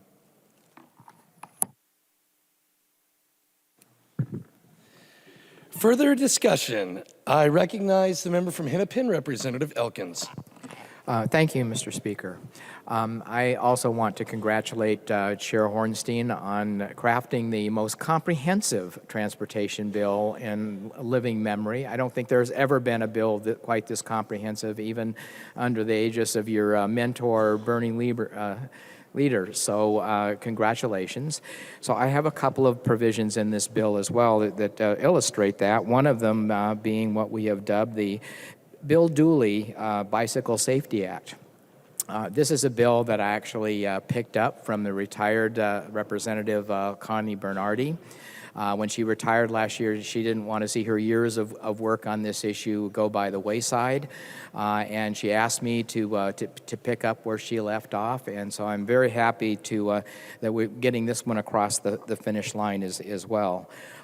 Bill was a passionate and tireless advocate for cycling safety and active transportation in Minnesota. After he retired from his career as an insurance lobbyist in 1955, he turned his attention to advocating for healthy, active transportation alternatives. He was a longtime member of the Major Taylor Bike Club, where he was advocated for increased participation of bicycling among the communities of color. He was a founder of the Bicycle Alliance of Minnesota and the Minneapolis Bicycle Advisory Committee, and the chair of the Twin Cities Shared Mobility Cooperative. He worked for years helping to plan, strategize, and make a case in a bipartisan way for policies and funding that would make biking, walking safer and more convenient. So included among the provisions in the bill are provisions which require bike safety programs in public schools, adding 2 bike routes to the state bicycle route network, including one that will be named in honor of Congressman Oberstar, who was an avid, lifelong cyclist himself. It allows what's called the Idaho stop, a rolling stop for bicyclists through stop signs, and makes a variety of other changes to the rules of the road that will make cycling more safety, including requiring cars to give more leeway to bicyclists when they're passing on the roadway. So.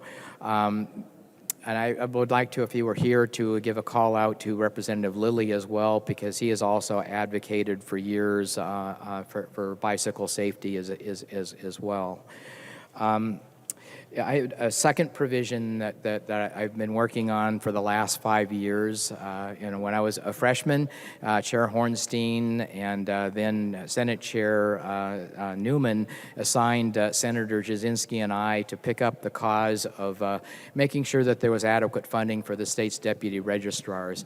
And this issue has been around long enough that I know that Representative Torkelson and Representative Peterson have worked on this before me as well. And this has been a slow process. We the legislature commissioned a study, independent expert review study 2 years ago to come up with recommendations. They returned their recommendations last year, and we crafted a bill that addressed the issue of driver and vehicle services comprehensively. And we thought we had a deal at the end of the session, and then we ended up with nothing. And so we brought it back this year, and this year we're going to get it across the finish line. This is personal to me. While we were sorting this out, the Driver and Vehicle Services Deputy Registrar's office in Bloomington closed because it was losing $300,000 a year. And so now we go to Hennepin County Service Center, and we know that Hennepin County has been subsidizing its driver and vehicle services operations to the tune of about $2.5 million a year. And that's common, that magnitude of subsidy is common in counties and cities across the state. So very happy to be supporting the bill as a whole, and happy that we were able to get these two provisions into the bill. And then before I give up the mic, I want to address Representative Schultz's comments, because I've done the math. And the average driver driving an average number of miles in a car getting the average gas mileage pays about $125 a year in total in gas taxes right now, with the state gas tax at 28.5 cents a gallon. And with the inflation adjustment, within a couple of years, we might the price of the amount of the gas tax might increase by maybe 3, 4, 5 cents. You are talking about adding $1 or $2 a month to the amount of that people will pay in additional gas taxes under this bill. So I don't know where Representative Schultz is getting his numbers. I'd like to have his calculator and be able to calculate my interest rates on it. But the magnitude of this increase is a fraction of what's been stated on this floor. Thank you, Mr. Speaker. Further discussion. I recognize the member from Stearns, Representative O'Driscoll. Well, thank you, Mr. Speaker and members. I will not take a long time, I promise you that. We do need transportation. We do have to prioritize transportation. Roads and bridges are always important in my book.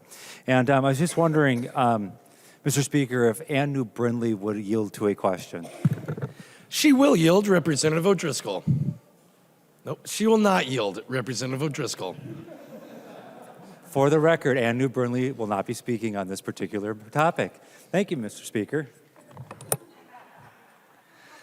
Further discussion. I recognize the member from Olmsted, Representative Quam. Thank you, Mr. Speaker and members. I'm standing because the chair invoked my name. He didn't do the full Beetlejuice, so I'll just have a few points to talk to. For about a decade, I've been trying hard to do transit smarter, more efficiently. It hurts me every time I see mostly empty, fixed route transit, because it's not surviving the new age. Let me put it this way. People younger than me are used to grabbing their phone, using an app, and having something happen, or efficiently getting something. We need to have our transit adaptable, that microtransit so that we can use the efficiencies that FedEx and other entities do, of where every day they don't know where they're going to go until they get the report, and then they schedule the shortest routes, the most timely, efficient routes, and we should be using that kind of technology to help our citizens. Our older citizens, oftentimes, it's difficult to get to the fixed route and et cetera, and microtransit can allow for them to be effectively picked up. If you go to a electric vehicle, in the software you can have it understand when they need to be charged and switch out to a fully charged one, and we can save a lot of time, do a better product, and use less energy, no matter what form it is. That's why I'm pleased that they included microtransit in this bill, and I think it's very timely for Rochester because Rochester's been growing pretty quick, and it's evolving its transit system, its roads, etc., and this will be an aid to do the best, most efficient route and service for that community. They've already tested an autonomous bus to see what might be possible in the future. So transit, instead of all of these, we've got the bus running on this schedule, it's fixed, and you've got to get to that route, and there's not that flexibility or responsiveness, and it runs empty, I would say, most of the time. Same thing for trains. I think there are a few generations that have been around for trains. I hope that we can get to new technology and better technology. I heard someone early on talking about global greenhouse gases and et cetera. If you are concerned about global, that means the entire planet. And even though we say, well, we're not going to be burning fossil fuels if we use the cars, well, just the mining for the batteries, which lasts just a few years, produces more greenhouse gases than an efficient fueled vehicle or fuel cells and et cetera. We need to stop looking at what's bright and shiny and start looking at the whole picture and do a better job. Talking about a better job,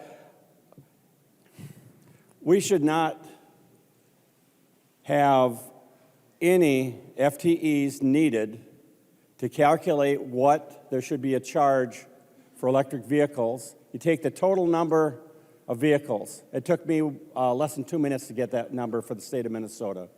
You take the total amount of sales or gas tax paid the previous year.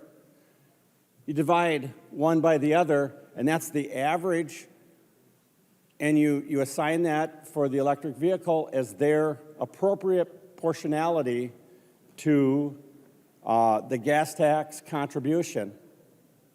And it would take maybe 5 minutes to do, and wouldn't take any FTEs.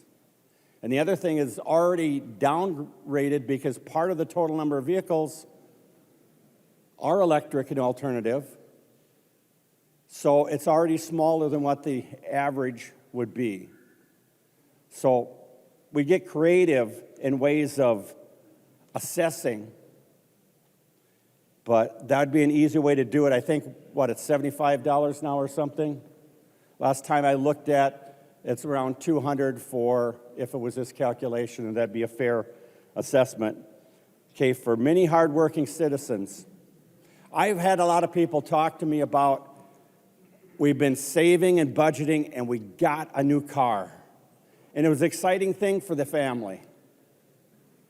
And they had the budget and they knew that it would work. It's gotten tougher with the inflation and the cost of everything going up. And now they're going to be surprised with a huge increase when they register and get their tabs. And frankly, I think that's not a great way of doing it. And that's not fair, because we're saying you worked hard, you planned, you got that vehicle that you've been waiting for, and now we're going to charge you 30%, whatever it is, more, and it's unexpected costs just popping up. So let's just think about the global impact of things we do. Think about the fact that instead of replacing all these bridges that need to be done, we're diverting millions and millions and millions and, well, hundreds of millions of money into things that are fixed route, inefficient, underutilized, and let's spend the money better. So I won't be supporting this bill.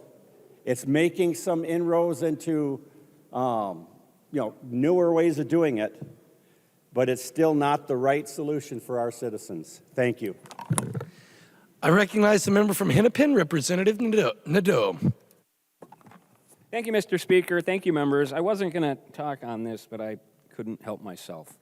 And I think Representative Hornstein is the one of the most popular guys in here. I can't wait to work with you on a bill. So that being said, yesterday and today we've heard, we constantly hear, transformational, historic. I think we need to put transformational this session, Mr. Speaker. It means the act of demanding taxes. Historic is literally the act of spending those taxes. And maybe I should add haphazardly. And I don't mean to be disrespectful. There are some good things in your bill, Representative Hornstein. There really are. But I think you were run over by a bunch of activists that wanted to push their agenda for something that's not ready. And we don't have to look very far. I'm not going to talk about the $1 billion in tax increases. We've heard it all. We don't like that. We think it's too much. We think we could have done something with less. I wish that I could have, voted for something like this. Truly, it's very metro-centric, and I think that's a little bit bad. I mean, it's good for me, but I think that's a little bit tough in Greater Minnesota. I do like the additional money for small cities. I think that's great. But there's nothing in this bill that's going to eliminate poverty, which I heard. There's nothing in this bill that's going to cure climate change. I'm sorry, Representative Kraft. I'm not going to go into our debate again. But, this is, and there's nothing in this bill that's going to stop derailments. Those are all things that I heard that this bill is going to do. And I heard that Northern Lights, it's an opportunity of a lifetime. Well, it's an opportunity, but with all due respect, Mr. Speaker and Representative Hornstein, we better figure out a better way to build rail lines than what we've got now. We only have to look about 8 miles that way. It is a debacle. It's a debacle everywhere. So as I was going, I only made it to page 181, and I got to trip managers and standards on cleanliness and the goofy climate change stuff, and then the prohibited activities. There should be, there's prohibited activities on light rail and on buses. If they're smoking pot, are they going to be on an automatic expungement? I don't know. I mean, that was in a bill a couple of days ago. We got standards on cleanliness. The legislature is mandating that the Met Council establish a standard on cleanliness. This is so far beneath us. This is like, telling somebody who owns a nonprofit that houses low-income people that they've got to, go in there and clean the house, clean their rooms. This is so disrespectful, in my opinion, to an agency that collects millions and millions of dollars and does its best, I think. I don't think they have I don't think they want to do things wrong. I really don't. But it is messed up when the legislature has to ask them to build standards of cleanliness. And the trip managers, members, I don't know if you guys read this, and I don't mind it. I work downtown. I think that there's a lot of issues with downtown right now. We've got some rebuilding to do. Trust with law enforcement, trust with civic leaders. We have a lot to do. I'll do everything I can to help, for sure. But I looked at the trip managers and the civil process with a mediator, and that non-payers who hop turnstiles, or wait, they don't hop turnstiles, but they can be sent to collection agencies. In the 4th Judicial District, we're trying to get rid of bail. And we're going to send these people to collection? I just don't understand the inconsistencies in the policy, which makes me think that you were forced to do things that you probably didn't want to do. That's my hope. And maybe you didn't. And again, I don't mean to be disrespectful at all. But this bill, this is an expensive bill. And it's going to fall on low-income people the worst. It's going to fall on my parents, 83 years old. They live in the same house that I grew up in. Their property tax, it's Medina, so you guys can maybe make fun of me, but they live in Medina. My dad bought that house in 1959 for $11,000. Now he pays more than that in property taxes every year. He was a lineman for NSP his whole life. We're increasing what we're charging people like my mom and dad, 83 years old. My dad will die if he can't stay there. And I was very appreciative. I don't know who did it, but somebody put a increase in the tax bill. And I was going to stand and say it, but there's too many speakers. They increased that the adjusted gross income from 60 to 96. I'm trying to get my mom, and what it does is it locks your property taxes where they are. I tried to get my dad to do it years ago, but of course he's an old-fashioned guy, and he says, I don't want a tax lien on my property. He's an old-fashioned guy. If we increase the amount of money that he's got to pay, he'll get by. He'll spend less. That's what he does. He spends less because he prioritizes and he balances. And that's what this bill, members, didn't do. It said, look at all this stuff that we can be transformational. We can put climate change. We can force these things in the Met Council. We can increase all these taxes. We can load all these counties with money, which is great. They got to match it. So it's increased taxes, which is wonderful. But this bill goes too far, it's too heavy, and it's too hurtful for the people that don't have the money to pay for it. I've said before that I do some work with nonprofit service providers. Transportation is the most important thing to get people in day services to their employment. The most important thing. And hopefully Representative Knorr addressed a little bit of that in his DWRS bill yesterday, which what I saw, I liked it. It was good. I voted for that provision. But this is going to hurt those providers yet again. We just keep loading up the basket, people, because we can't restrain ourselves. There's a balance we have to find, and we didn't find it here. And for that reason, I can't vote for the bill, Mr. Speaker. I appreciate the time, and again, thank you, Representative Hornstein. I think you worked hard, and I appreciate what you do.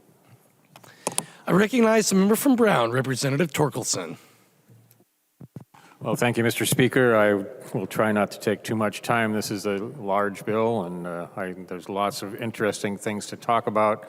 Many of them have been covered already. First off, I have to express my appreciation that the corridors of commerce language is included in the bill. I'd like to Representative Hornstein, Representative Cagle, I know you fought hard to keep that mostly in the kind of condition it was when I authored it, and I do appreciate that. The objective, of course, is that Corridor of Commerce is a good program that attracts investment from legislators. It's constructed in a way that all legislators from whatever district have a chance to benefit in their part of the state so that we don't end up with an unbalanced allocation as we had a few years ago. We'll see how that goes. It gives the department a little more flexibility as to how they administer the program. And if it works well, it will attract attention from legislators, and more money will be going to roads and bridges across the state of Minnesota. Representative Nadeau, you kind of stole my thunder on the Met Council cleaning provisions in here. I was so surprised to see, and I've got some misgivings about Met Council, I really do, and some of the things they've done in recent history, but I thought they actually did know how to clean, but in the bill, it defines cleaning. Means the removal of litter, refuse, food, glass, here's an important one, bodily fluids, offensive odors, and other debris. Well, I'm so happy that we are now letting Met Council know what dirt is, I guess. Mind-boggling, honestly, that they don't know how to clean, apparently, but we'll study it and we'll see if they can get the job done. On a more serious note, a little bit about gas tax. Why not raise the gas tax? You're doing it, but I do think it's a mistake. Minnesota has a gas tax that is pretty much right where it should be when we look at our neighbors. North Dakota is lower at 23 cents. South Dakota is lower at 28 cents. Iowa and Wisconsin are both just a little bit higher at 31 cents. We're at 29 right now. The average of that 5-state area is 28.4 cents. We're about where we should be. So what happens when you raise the gas tax? Number one, it takes money out of people's pockets, right? Those that buy gas and need to get where they want to go are going to spend more. And the second thing it does is it puts us out of balance with other states. So if you're a cross-country truck driver and you're driving toward Minnesota, you're going to go through Minnesota, you're probably going to fill up those tanks before you cross the border. That means not only do you stop and buy the fuel in another state, you also buy all those other things you buy at the truck stop. If you've been to a modern truck stop, you know how much they have to offer. And we are putting up a wall. We're saying, hey, truckers, get your gas in South Dakota or get your gas in Wisconsin. And by the way, these modern trucks have plenty of fuel capacity to drive all the way across the state of Minnesota nonstop as long as they're not going over their logbook amounts. Then on top of that, we're raising the registration taxes that we pay on our vehicles. Again, taking money out of the pockets of drivers. Why is this a problem? It's a problem in my mind because our transportation system benefits everyone. Whether you own a car, drive a car, or not, you benefit from the transportation system because this is the system that gets everything we use, whether it's your food or your clothing or the stuff that's going to the nursing home, we all benefit. And therefore, as we started in 2017, we should be tapping into the general fund. It makes perfect sense. We all benefit. We all pay to the general fund. And I'm glad to see at least we haven't eliminated the contribution that the general fund makes, but we should have looked to that for more revenue rather than just diving into the pockets of drivers. And by the way, the gas tax in and of itself doesn't have a great future. We know manufacturers are going to make more electric vehicles. We're going to see a higher percentage of electric vehicles on the road. the effectiveness of the gas tax is going to decrease over time. The other topic I'd like to spend a little time on is the relationship between Minnesota's transportation system and our railroads. We depend on our railroads to get bulk goods to and from where they're needed. And it's good for our roads, frankly, when we do that, because when we put bulk goods on the rail, it's a lot less wear and tear on our highway system. Heavy trucks are great. I own a couple of them myself to get my farm goods to market. But when we can put those goods on the railroad and get them off of our highways, it lengthens the life of those road surfaces, cuts down on traffic, and improves safety. But we have a very uneven history of dealing with railroads. Take, for instance, the Botno line that's being planned in North Minneapolis. There was an assumption made by Met Council that they could just run with the Class 1 railroad. No problem, we can do that. Well, they forgot to ask the Class 1 railroad. They found out that, oh, the Class 1 railroad has a lot of authority. They can't just do whatever they want. So the route has to change. They can't share that corridor. Let's take a look at Southwest Light Rail. Yeah, great project, or not, Southwest Light Rail. So they're building this project and they've got a budget, and all of a sudden, oh, we've got to run parallel to the Class 1 railroad as we enter downtown Minneapolis. And by the way, the Class 1 railroad says, if you're going to do that, folks, you've got to put up a crash wall. I forget the price tag, somewhere around $100 million. That was unanticipated, but could have been anticipated had we talked with the Class 1 railroad. And then how about the corridor, the Kenilworth corridor? I've spent a lot of my life, I feel, talking about the Kenilworth corridor, but we have a freight railroad through there, a short line, not a Class 1 railroad, that we have imposed on. We've decided that we're going to run light rail in parallel with this short line railroad. We've imposed on them, and it's been a big problem, besides all the big problems in Southwest Light Rail. But now in this bill, we're going to impose on them some more. We're going to force them, we're going to tell them what they have to do for crews on their train when they have got a great safety record. It's a solution looking for a problem. So then we get to the new railroad project as we head north toward Duluth. I don't know, but I don't believe, from what I've heard, that they've sat down with the Class 1 railroad, whose line they're going to run on, to discuss just what the Class 1 railroad's needs and rights are as we head towards Duluth with this passenger rail system. I think we're going to see the price tag shoot up dramatically. That rail is going to have to be improved dramatically to handle a high-speed train.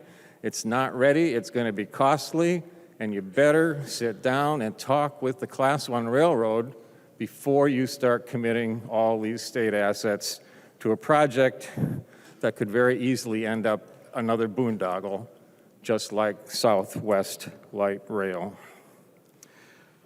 There's many more things in this bill that I could talk about. They've been covered by other members.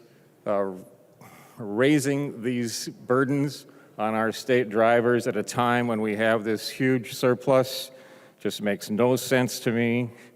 Increasing the gas tax just is taking money out of drivers' pockets along with the registration fees going up. And then finally, the 50-cent delivery tax. You know, Minnesota has this extremely complicated sales tax system where some things are taxed and other things aren't taxed, and candy bars and other, I don't understand it. But apparently in this bill, if you buy over $100 worth of, or I'm not sure how it works, but anyway, you're going to pay a fee if you throw in one taxed item in the bag. All of a sudden, you've got to pay the 50-cent fee. It's stupidly complicated. Why are we doing this? It doesn't seem like a very good idea. Members, please vote red. Further discussion. I recognize the member from Anoka, Representative West.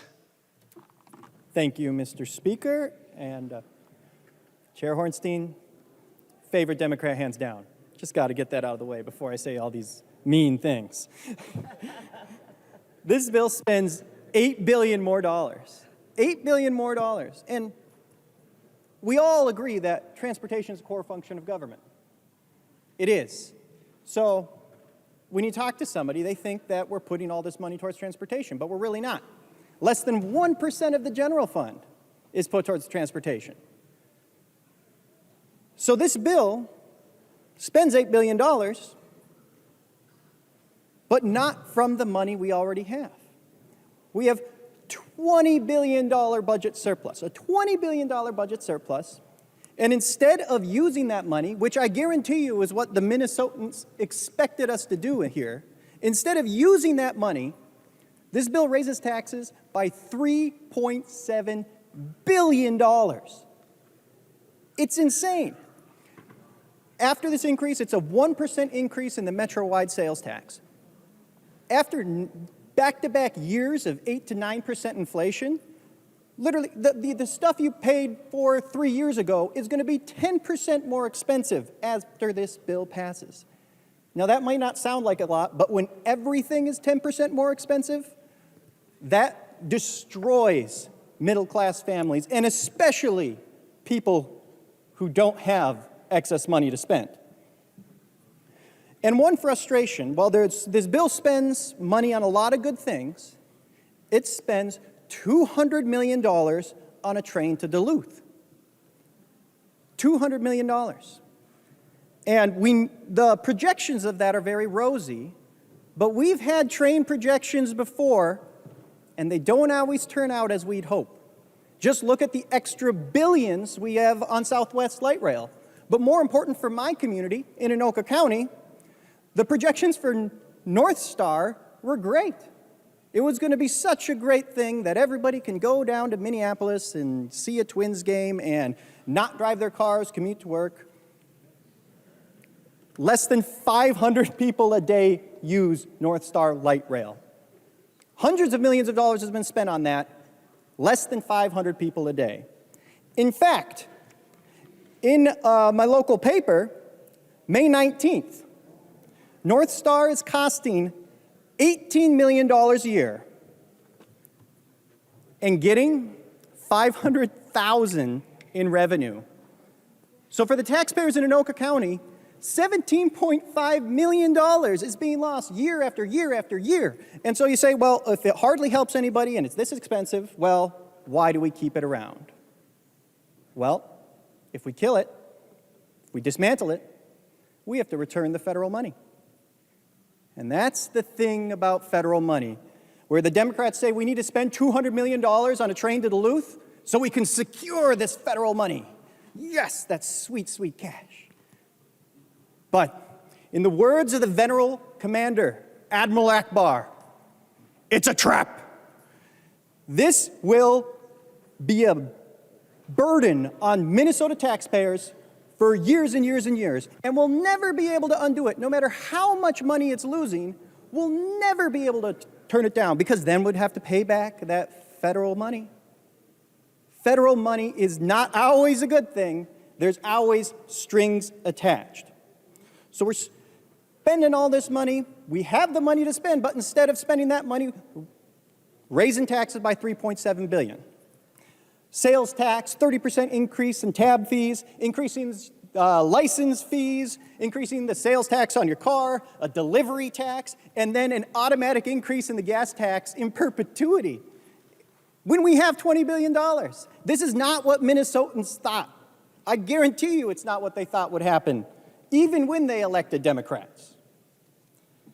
And it makes me think there's an animal in the animal kingdom that can eat until it literally, its stomach ruptures. It's a sheep.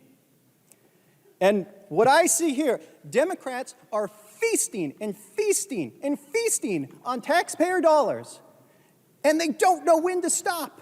And I guarantee you next year, when we're in a massive deficit, we'll have to clean up their guts all over the floor because they didn't know how to stop eating. This is going to be brutal for taxpayers. It's going to be brutal for years to come. It's going to be especially hard on middle and lower class families. While there's some good spending in this bill, a $3.7 billion tax increase, when we have $20 billion in the bank, that's not what Minnesotans expect us to do here. Further discussion. I recognize the member from Waseca, Representative Petersburg. Thank you, Mr. Speaker. And I would like to first start off by echoing the words that Chair Hornstein had indicated earlier during his first comment. In the last 11 years, I have been on every transportation committee that has been in the House, and I think he has been as well. And over that time, we have developed a mutual friendship that has grown to also mutual respect and of integrity as well. And so I always have appreciated that. And I think because of that, we have a great working relationship. Now, that doesn't mean that we agree on everything. Matter of fact, there's quite a few differences that we have, but that doesn't mean we can't discuss them and work together. As in regards to the conference committee, over the last week or so, I've been listening to everybody complain about the process and how everything has not worked and now it's not transparent, et cetera. But I thought I was in a different legislature compared to what I've understood and learned through the conference committee that Chair Hornstein has. As a matter of fact, I would recommend for all of us in here, whether we're current or future chairs, to use Chair Hornstein as a mentor for how a transportation, a conference committee should work. We even had open meetings and a testimony last night during our last meeting. It was very good. Now, that doesn't mean I think this bill is great. I mean, there are going to be some differences that you'll hear in a little bit, but I do appreciate that working relationship. There are some thank yous that we've already talked about, Enid Swaggart and Jenny Nash on the DFL side, Joe Marble on my side, who makes me look a whole lot better than I am for that. Matt Burris and Andy Lee, that over the last week and a half, I'm not sure got 10 hours of sleep. They really worked hard. I appreciate that. And of course, our GOP transportation team. Those of you that are there, we worked together and we had a lot of discussions and so forth, and I appreciate that. I want to first start off by talking about the parts in the bill that I think are good, and there are some ones that I think has worthy of discussion. First of all, corridors of commerce, and you heard Representative Torkelson talk about that. So the Corridors of Commerce program got started in 2013, my first term here, underneath Chair Hornstein as well. And the first few go-arounds, they were all shovel-ready programs, et cetera. And then we decided that there needed to be a selection process in which we gave to the department to actually create. Well, that first go-around was controversial at best, shall we say. And so there was a need for us to really figure out how we can better create that selection process. Representative Torkelson worked for 3 years putting that together, talking with the Department of Transportation and all of the people around, the county commissioners, intercounty as well, and come up with a plan that I thought was very good. We were unable to get it past the goal line last year, but we worked diligently again this year and got it in the bill with very few modifications. And I think it's a very good program. So thank you, Representative Torkelson, for all of your work. That was a really good job. The other part that I really think is important in this bill is the Met Council has come under a lot of scrutiny and controversy over this past few years, specifically in related to Southwest Light Rail, but not only that, and to the point where I think there is some question about whether or not the Met Council, or at least its structure, is the best MPO to be used for federal funds and so forth. And so this bill does have a legislatively driven task force to really look at what is that structure for to best suit Minnesota and best suit our needs in the metropolitan area moving forward. There's a lot of things to consider, and so I think that's a really important piece for us to consider. The other part is deputy registrars. There is one-time money in the bill to help offset some of the losses that they had over the many years. After we started MNLARS, there was a great loss of income, of assets People is dipping into their savings accounts in order to stay abreast. And whereas I wish it could be a little bit more, I believe there's $6 million to be distributed. That will help. There are some all other fees in there that are a little bit more controversial, but at least that part is fine. The other thing is, of course, I know the investment is needed for transportation, and so I like the fact that we have significant dollars in it. But here's where things, I think, start going a little bit awry from my perception and my direction. Because I think there are some clunkers, or at least some things that may not be the best for us moving into the future. The chair talked about that there is no better investment than our investment in transportation. And yet I might caution us a little bit to say, but if that investment requires us first taking the money from you to put it in, it's not really an investment. It's just something that we're asking you to pay for. And so I think that needs to keep that in mind. The one thing that I was surprised most going through the conference committee, because up till about a week ago, I had thought that the gas tax increase was off the table. And lo and behold, it came in. And one of the things that happened was realizing that this bill and what we proposed is a 27% increase in overall spending in programs and everything that's there.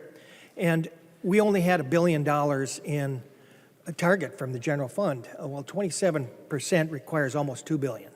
So we needed to have, I understand that there was need for additional revenue sources, but that did surprise me. And so we'll deal with that. We'll see how that goes. I disagree with it, and so we'll figure that out. Basically, this bill, every fee, every tax that is available for the Public Transportation Committee and even Public Safety has been increased in one way or another. I mean, virtually every one. That's a challenge because some are higher and some aren't. Tab fees, for example, over the average course of the life of a car is going to be raised about 36%. Now, I understand that through the gradation that the biggest percentage of that increase is in the first 6 years of the car's life, but overall, we're still talking about a 36% increase. We talk about the delivery tax, and we talk about the sales tax. All of them are very regressive. They are very important for people, and I know I can tell you what the chair is going to say about regressivity, but the point is that they are regressive. It is a good thing that we're getting rebate checks. You know why? Because those of you listening, don't spend it, put it in your savings account, because in the next 2 years, all of these increases are going to be more than use it all up. It's not free because we're recollecting it in just a different way. So really remember that these taxes and increases are there. What surprised me the most, and on top of some of the other things, is the fact that the Department of Transportation, as well as engineers and others, are saying and projecting that the Department of Transportation is about $2 billion a year short in funding its needs. And yet, we're only getting about half of that. With all these increases, only about half of it is going to go to roads and bridges. Only about less than $1 billion. I think about $700 million or so is going to actually roads and bridges. More is going into the trunk highway fund, okay? But we're paying for things like the helicopter, the 2 airplanes, safety counts, and a lot of other things are coming out of that trunk highway fund. So when it really gets down to roads and bridges, there's a whole lot less than what we need. And that is a concern for me as well. We've got the Safety Council, we've got environmental programs and other things in this bill in which we're using up infrastructure dollars and dollars that we should be putting towards that. I want to remind us all that the three main responsibilities of the state is K-12 education, infrastructure, which are roads and bridges and buildings, and public safety. And here we are, again, kind of starving our infrastructure, especially in roads and bridges, for some of the other things. I want to get to the sales tax for a minute, because the sales tax was generated mainly to supplement transit. And it by far is the most regressive tax of any of them. And yet, very little of it is going to help with the public safety on transit. I believe we just had another death at a station last night in there. And what are we doing? No, Representative Tapke has a plan out there, and I think it's a good start. But I'm not sure that we're at the point where now having people get on trains and buses and say, "Pretty please stop," is going to help. I've been pushing for a more aggressive way of dealing with that safety, because when it gets to be the point where it's at, it's going to take more than just a gradual build into it. So we really haven't done as good a job as I think as possible.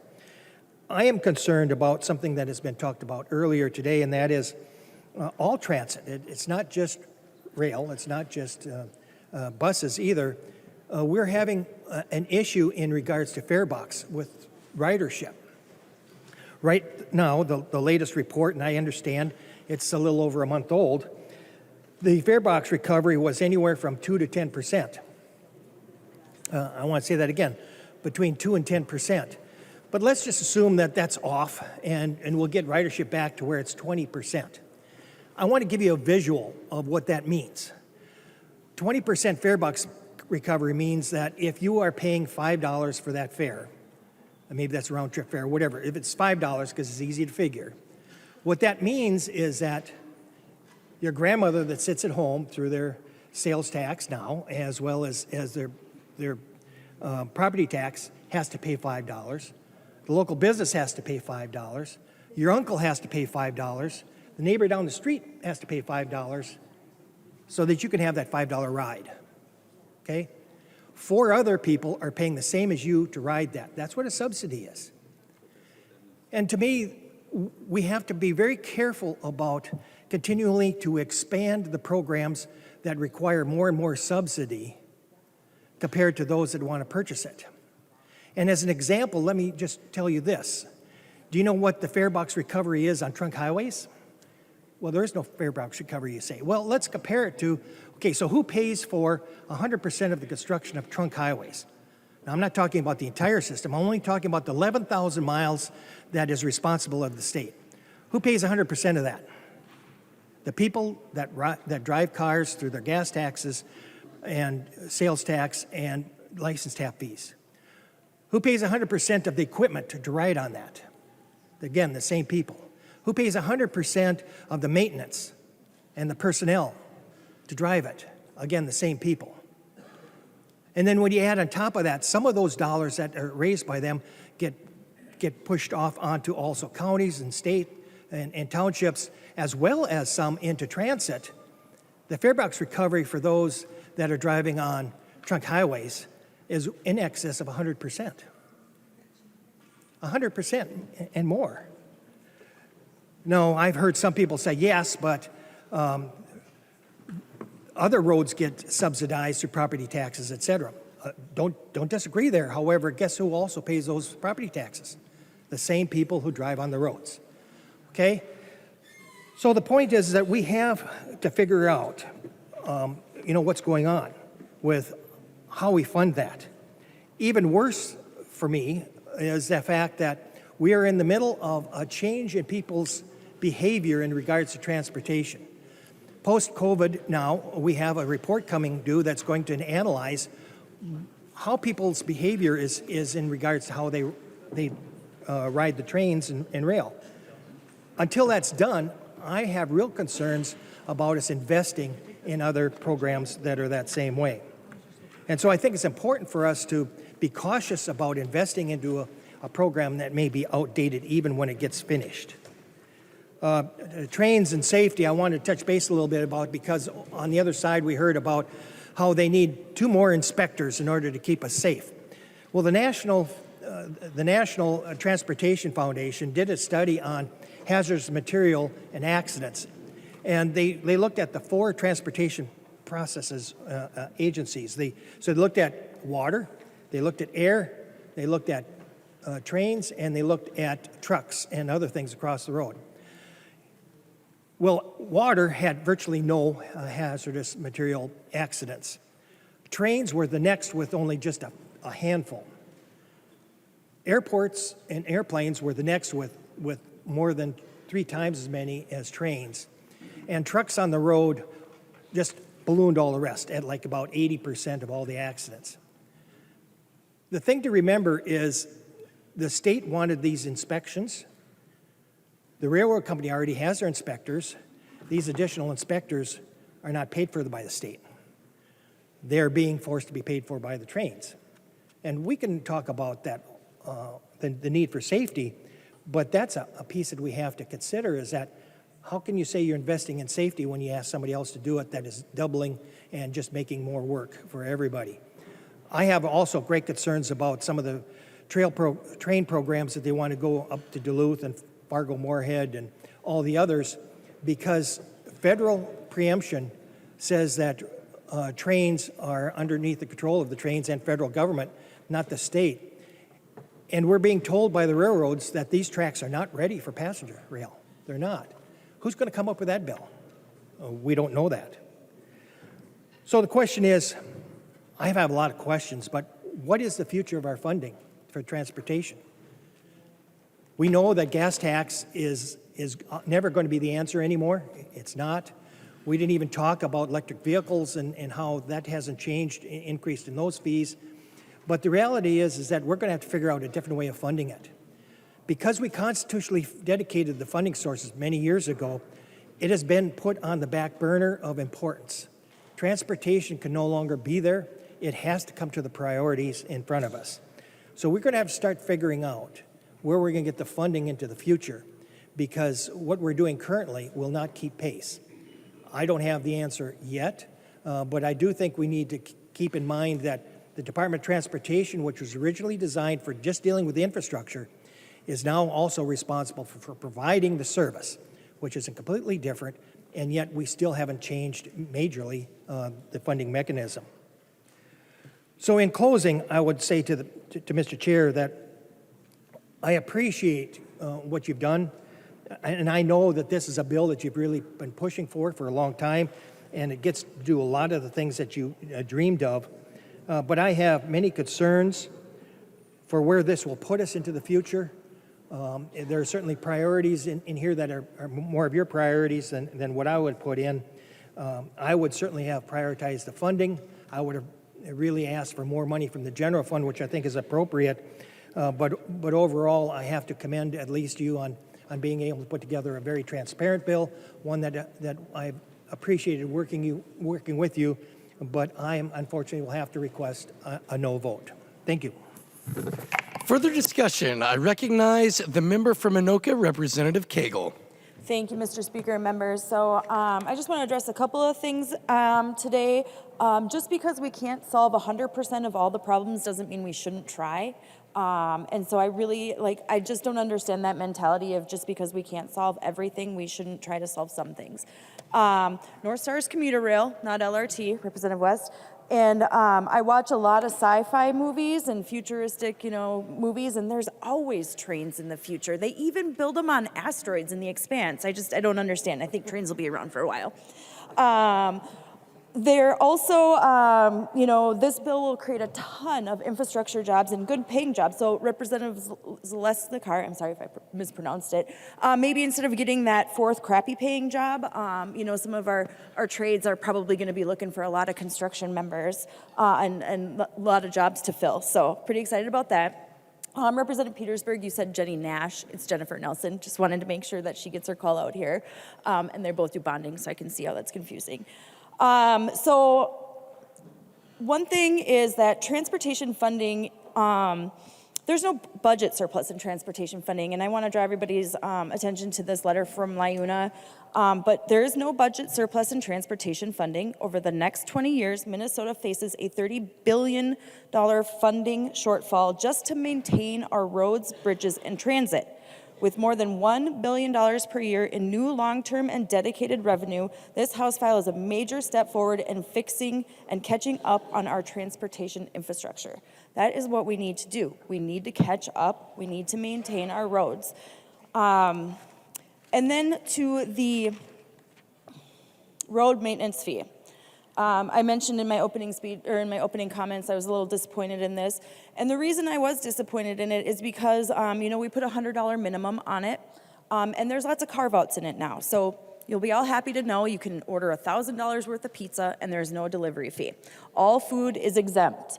All sales tax items are exempt, except for clothes because of, those crop tops from Target. And so we are making real investments. And I also want to draw attention to the fact that these delivery services, their business model is built off of a system that we maintain. We maintain the system that they are using as part of their business model. And a lot of times, the folks that are delivering these goods to our doors are gig workers. They're using their own vehicles to do this. I pay $139 a year for Prime, for Amazon Prime.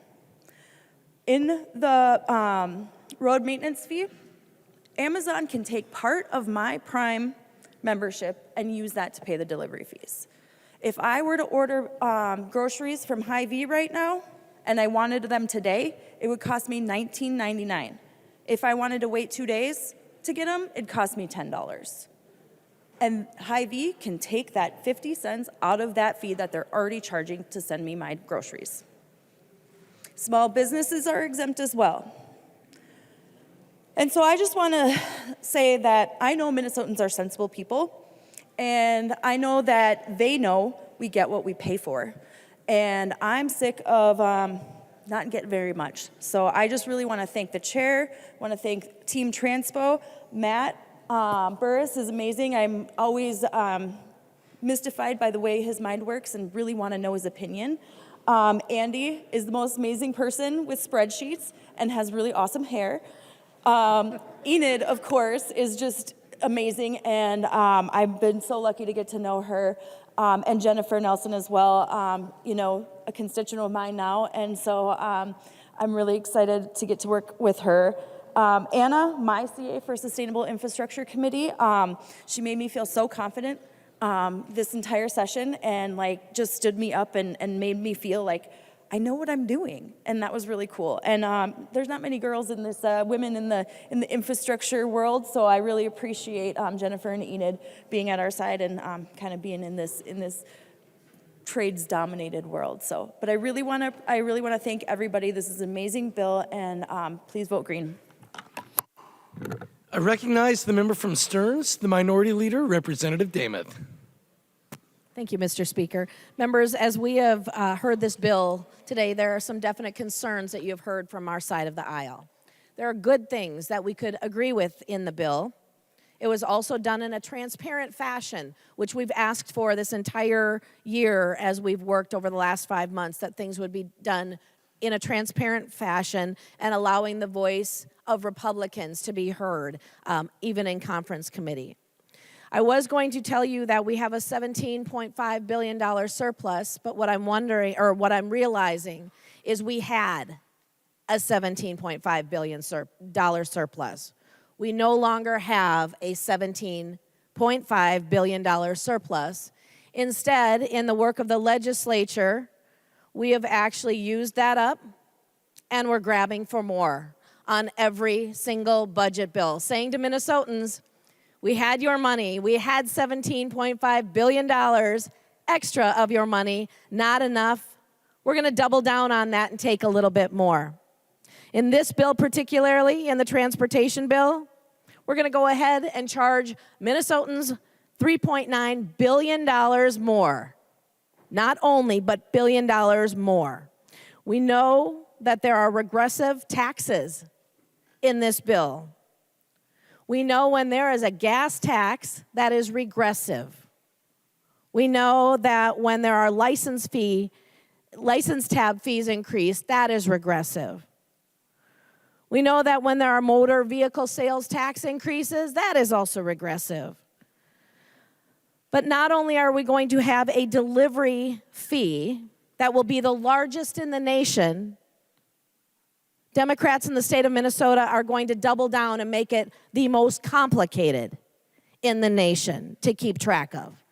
Certain dollar amounts, not this, we'll tax this, we'll put that delivery fee on these things. We're not going to make it easy in any way, unaffordable and complicated. But we did hear in this chamber from a representative earlier that it was felt that Republicans wanted to abandon public transit.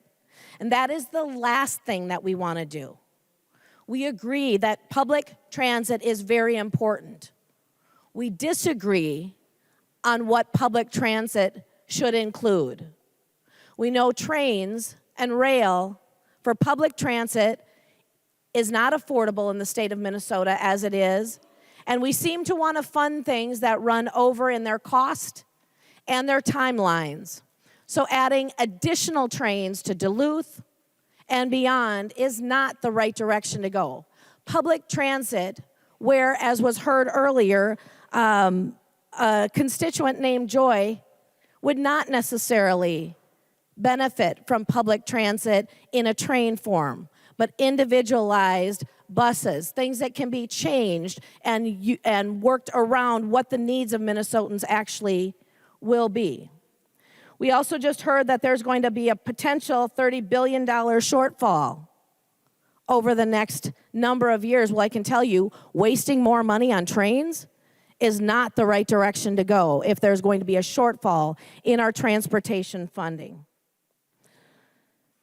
So all of that considered, we saw a headline earlier today that this legislative session is shaking out to be one of the most consequential sessions in state history.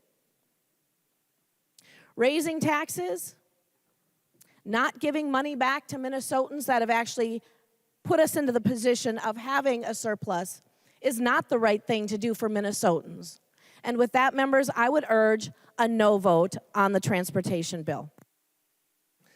I recognize the author of the bill, the member from Hennepin, Representative Hornstein.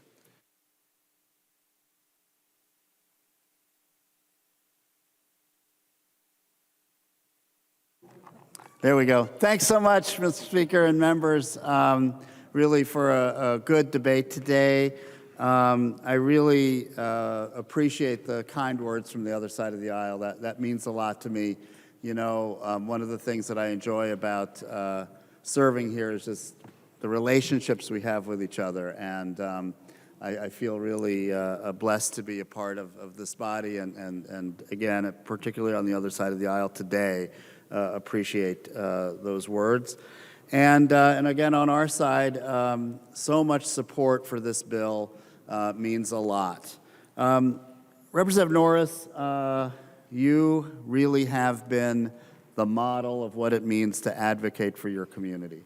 And yes, you are right. You walked in, you talked about Highway 65, we funded it, and I appreciated the fact that it was a multimodal approach that you took. And so we're very, very excited about the $68 million investment in your district. And many districts on both sides of the aisle have specific projects which I think will benefit everybody. Members, this is a historic generational investment in transportation which will move our state forward in so many ways for decades and decades to come. And when I say generational, I'm thinking a lot about the generations. And we have had just incredible people coming through our committee all session long, and I just want to highlight a couple of them. One is a county commissioner from Pope County named Gordy Wagner, who's been in the transportation business, a small trucking firm. And he's come down several times to talk about the need for long-term sustainable funding for his rural greater Minnesota community, how important it would be for his community. And we mean long-term and sustainable, not just one-time general fund. And that's what we do in this bill, members. That's what we do in this bill. It's balanced regionally and in the different modes of transportation. And I'm so pleased that we were able to do that. So we had Gordy Wagner come several times from Pope County. And then the younger generation showed up. Many young people, particularly interested in the public transportation parts of this bill. MJ Carpio was one of them from an organization called Move Minnesota. Recent college graduate who spoke so eloquently about mobility justice, that this is at its core a social justice issue. And for MJ's generation, they want choices. They want choices, and transit and bike and pedestrian options are in this bill and provide those choices for the generations. And so, members, I ask you to vote green for a truly transformational, historic investment in our infrastructure, which I know will pay dividends for everyone here and for generations to come. Please vote green. The clerk will take the roll.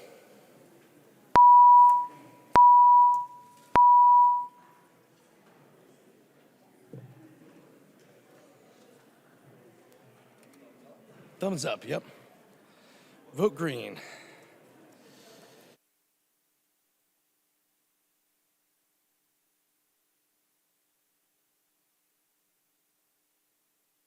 The clerk will close the roll.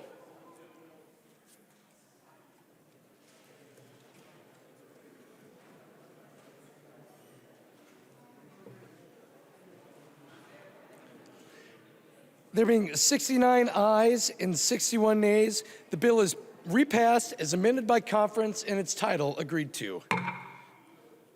Messages from the Senate. Message from the Senate, Madam Speaker. I hereby announce the passage by the Senate of the following House file, herewith returned as amended by the Senate, in which amendments to concurrence of the House is respectfully requested. House File Number 1900, an act relating to natural resources, proposing an amendment to the Minnesota Constitution. The message is signed Thomas S. Boddern, Secretary of the Senate. Hollins moves that the House concur in the Senate amendments to House File Number 1900 and that the bill be repassed as amended by the Senate. I recognize the author, the member from Ramsey, Representative Hollins, who will explain the Senate amendments. Thank you, Mr. Speaker. Yes, that is my motion. There were several changes that were made to the language in particular. Some technical changes, but the most important ones are that the appropriations of the funds will have to go through the legislature each biennium to the DNR to administer the program, as opposed to going straight to the DNR.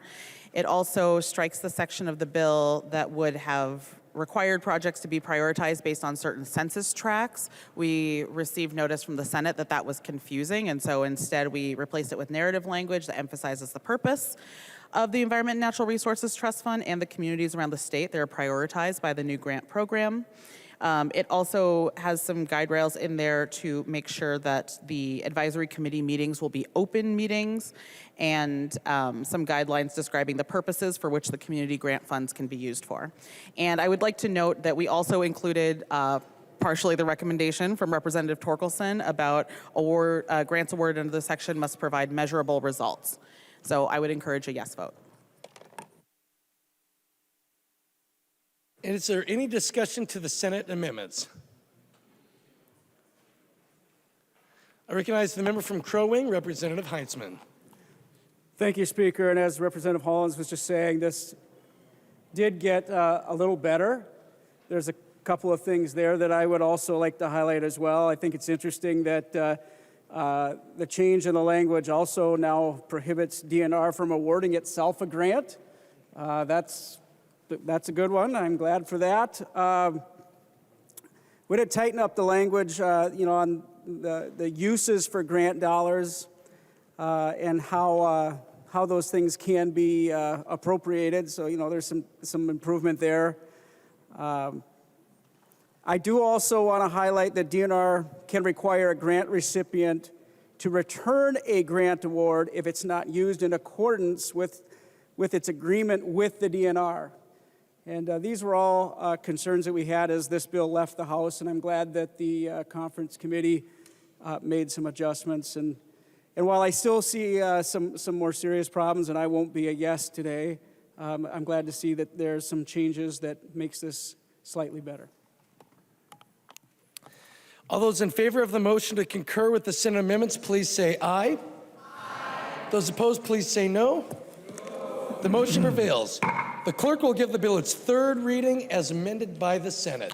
Third reading, House File Number 1900, as amended by the Senate. Third reading is amended by the Senate. Is there any further discussion? I recognize the author, the member from Ramsey, Representative Hollins. Please vote green. The clerk will take the roll.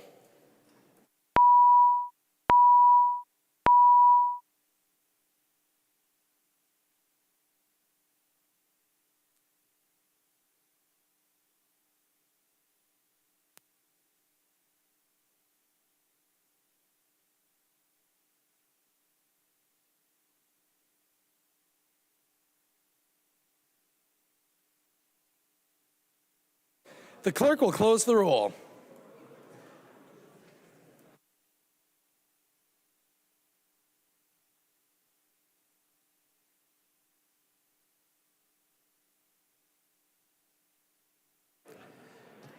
There being 89 ayes and 41 nays, the bill is repassed as amended by the Senate and its title agreed to. I recognize the member from Hennepin, the Majority Leader, Representative Long. Thank you, Mr. Speaker. Mr. Speaker, I move a recess to the call of the Speaker for approximately 15 minutes. We are waiting for the bill to come over from the Senate that was just passed. All those in Representative Long moves a recess to the call of the Speaker. All those in favor, please say aye. Aye. Those opposed, please say no. The motion prevails and the House stands in recess.